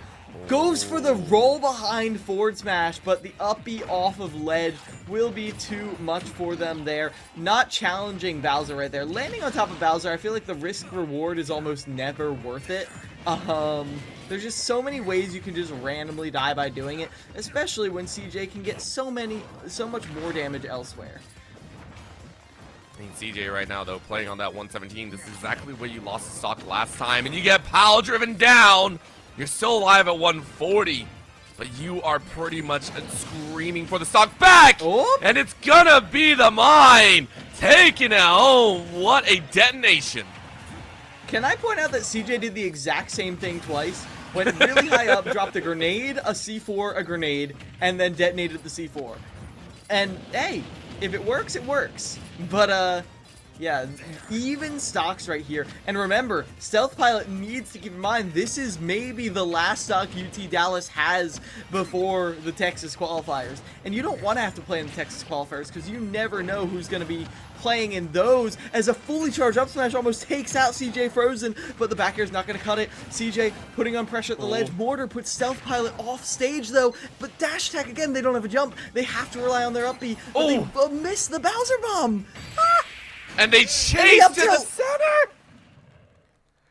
And that's it! CJ Frozen with just a pure wall of explosive pressure will bring it home. After taking only 4 stocks in the beginning, UT Dallas clawed their way to last hit, last stock, the final member of the reigning champion of CECC, but ultimately they couldn't quite get in here. They'll have another chance at the Texas qualifiers, but for now, it is Winthrop in the LCQ that is going to CECC May Madness 2025. It was chaos, and I cannot think of anything more statement-making that you run to center stage neutral and up tilt for victory. It was like a trophy picture moment. Well done, I will say. This has been a treat. Both Winthrop and Fisher going ahead and taking their victories, but this last one, UT Dallas, we are seeing why these last chance qualifiers are so explosive and so meaningful. It feels like we get moments like this where teams fight to the absolute bitter end, even against Titans. Yeah, that was quite a show from both of them. It was an interesting show, if I'm being honest. Both of them, both Fisher and Winthrop, who qualified for CECC Texas, which is going to be May 2nd to the 4th at Esports Stadium Arlington, put on a show in different ways. Fisher showed their dominance through the roster that wasn't even there, where Winthrop won their match with, I think, just the players that are going to CECC, which is something to note for sure. This is the reigning champion, folks. They can do it with all their players there, with few of their players there. They're putting on a show. Tomorrow will be the LCQ for Overwatch 2 at 8 p.m. Eastern Standard Time, so be sure to tune in here for Esports U to see who will be qualifying for the Overwatch LCQ spot for CECC Texas, May 2nd to 4th. But for now, I've been Keelan Miles. This has been Orbital. This has been Winthrop and Fisher, unsurprisingly, qualifying for the LCQ, and we will see you at CECC Texas. Take it easy, everybody.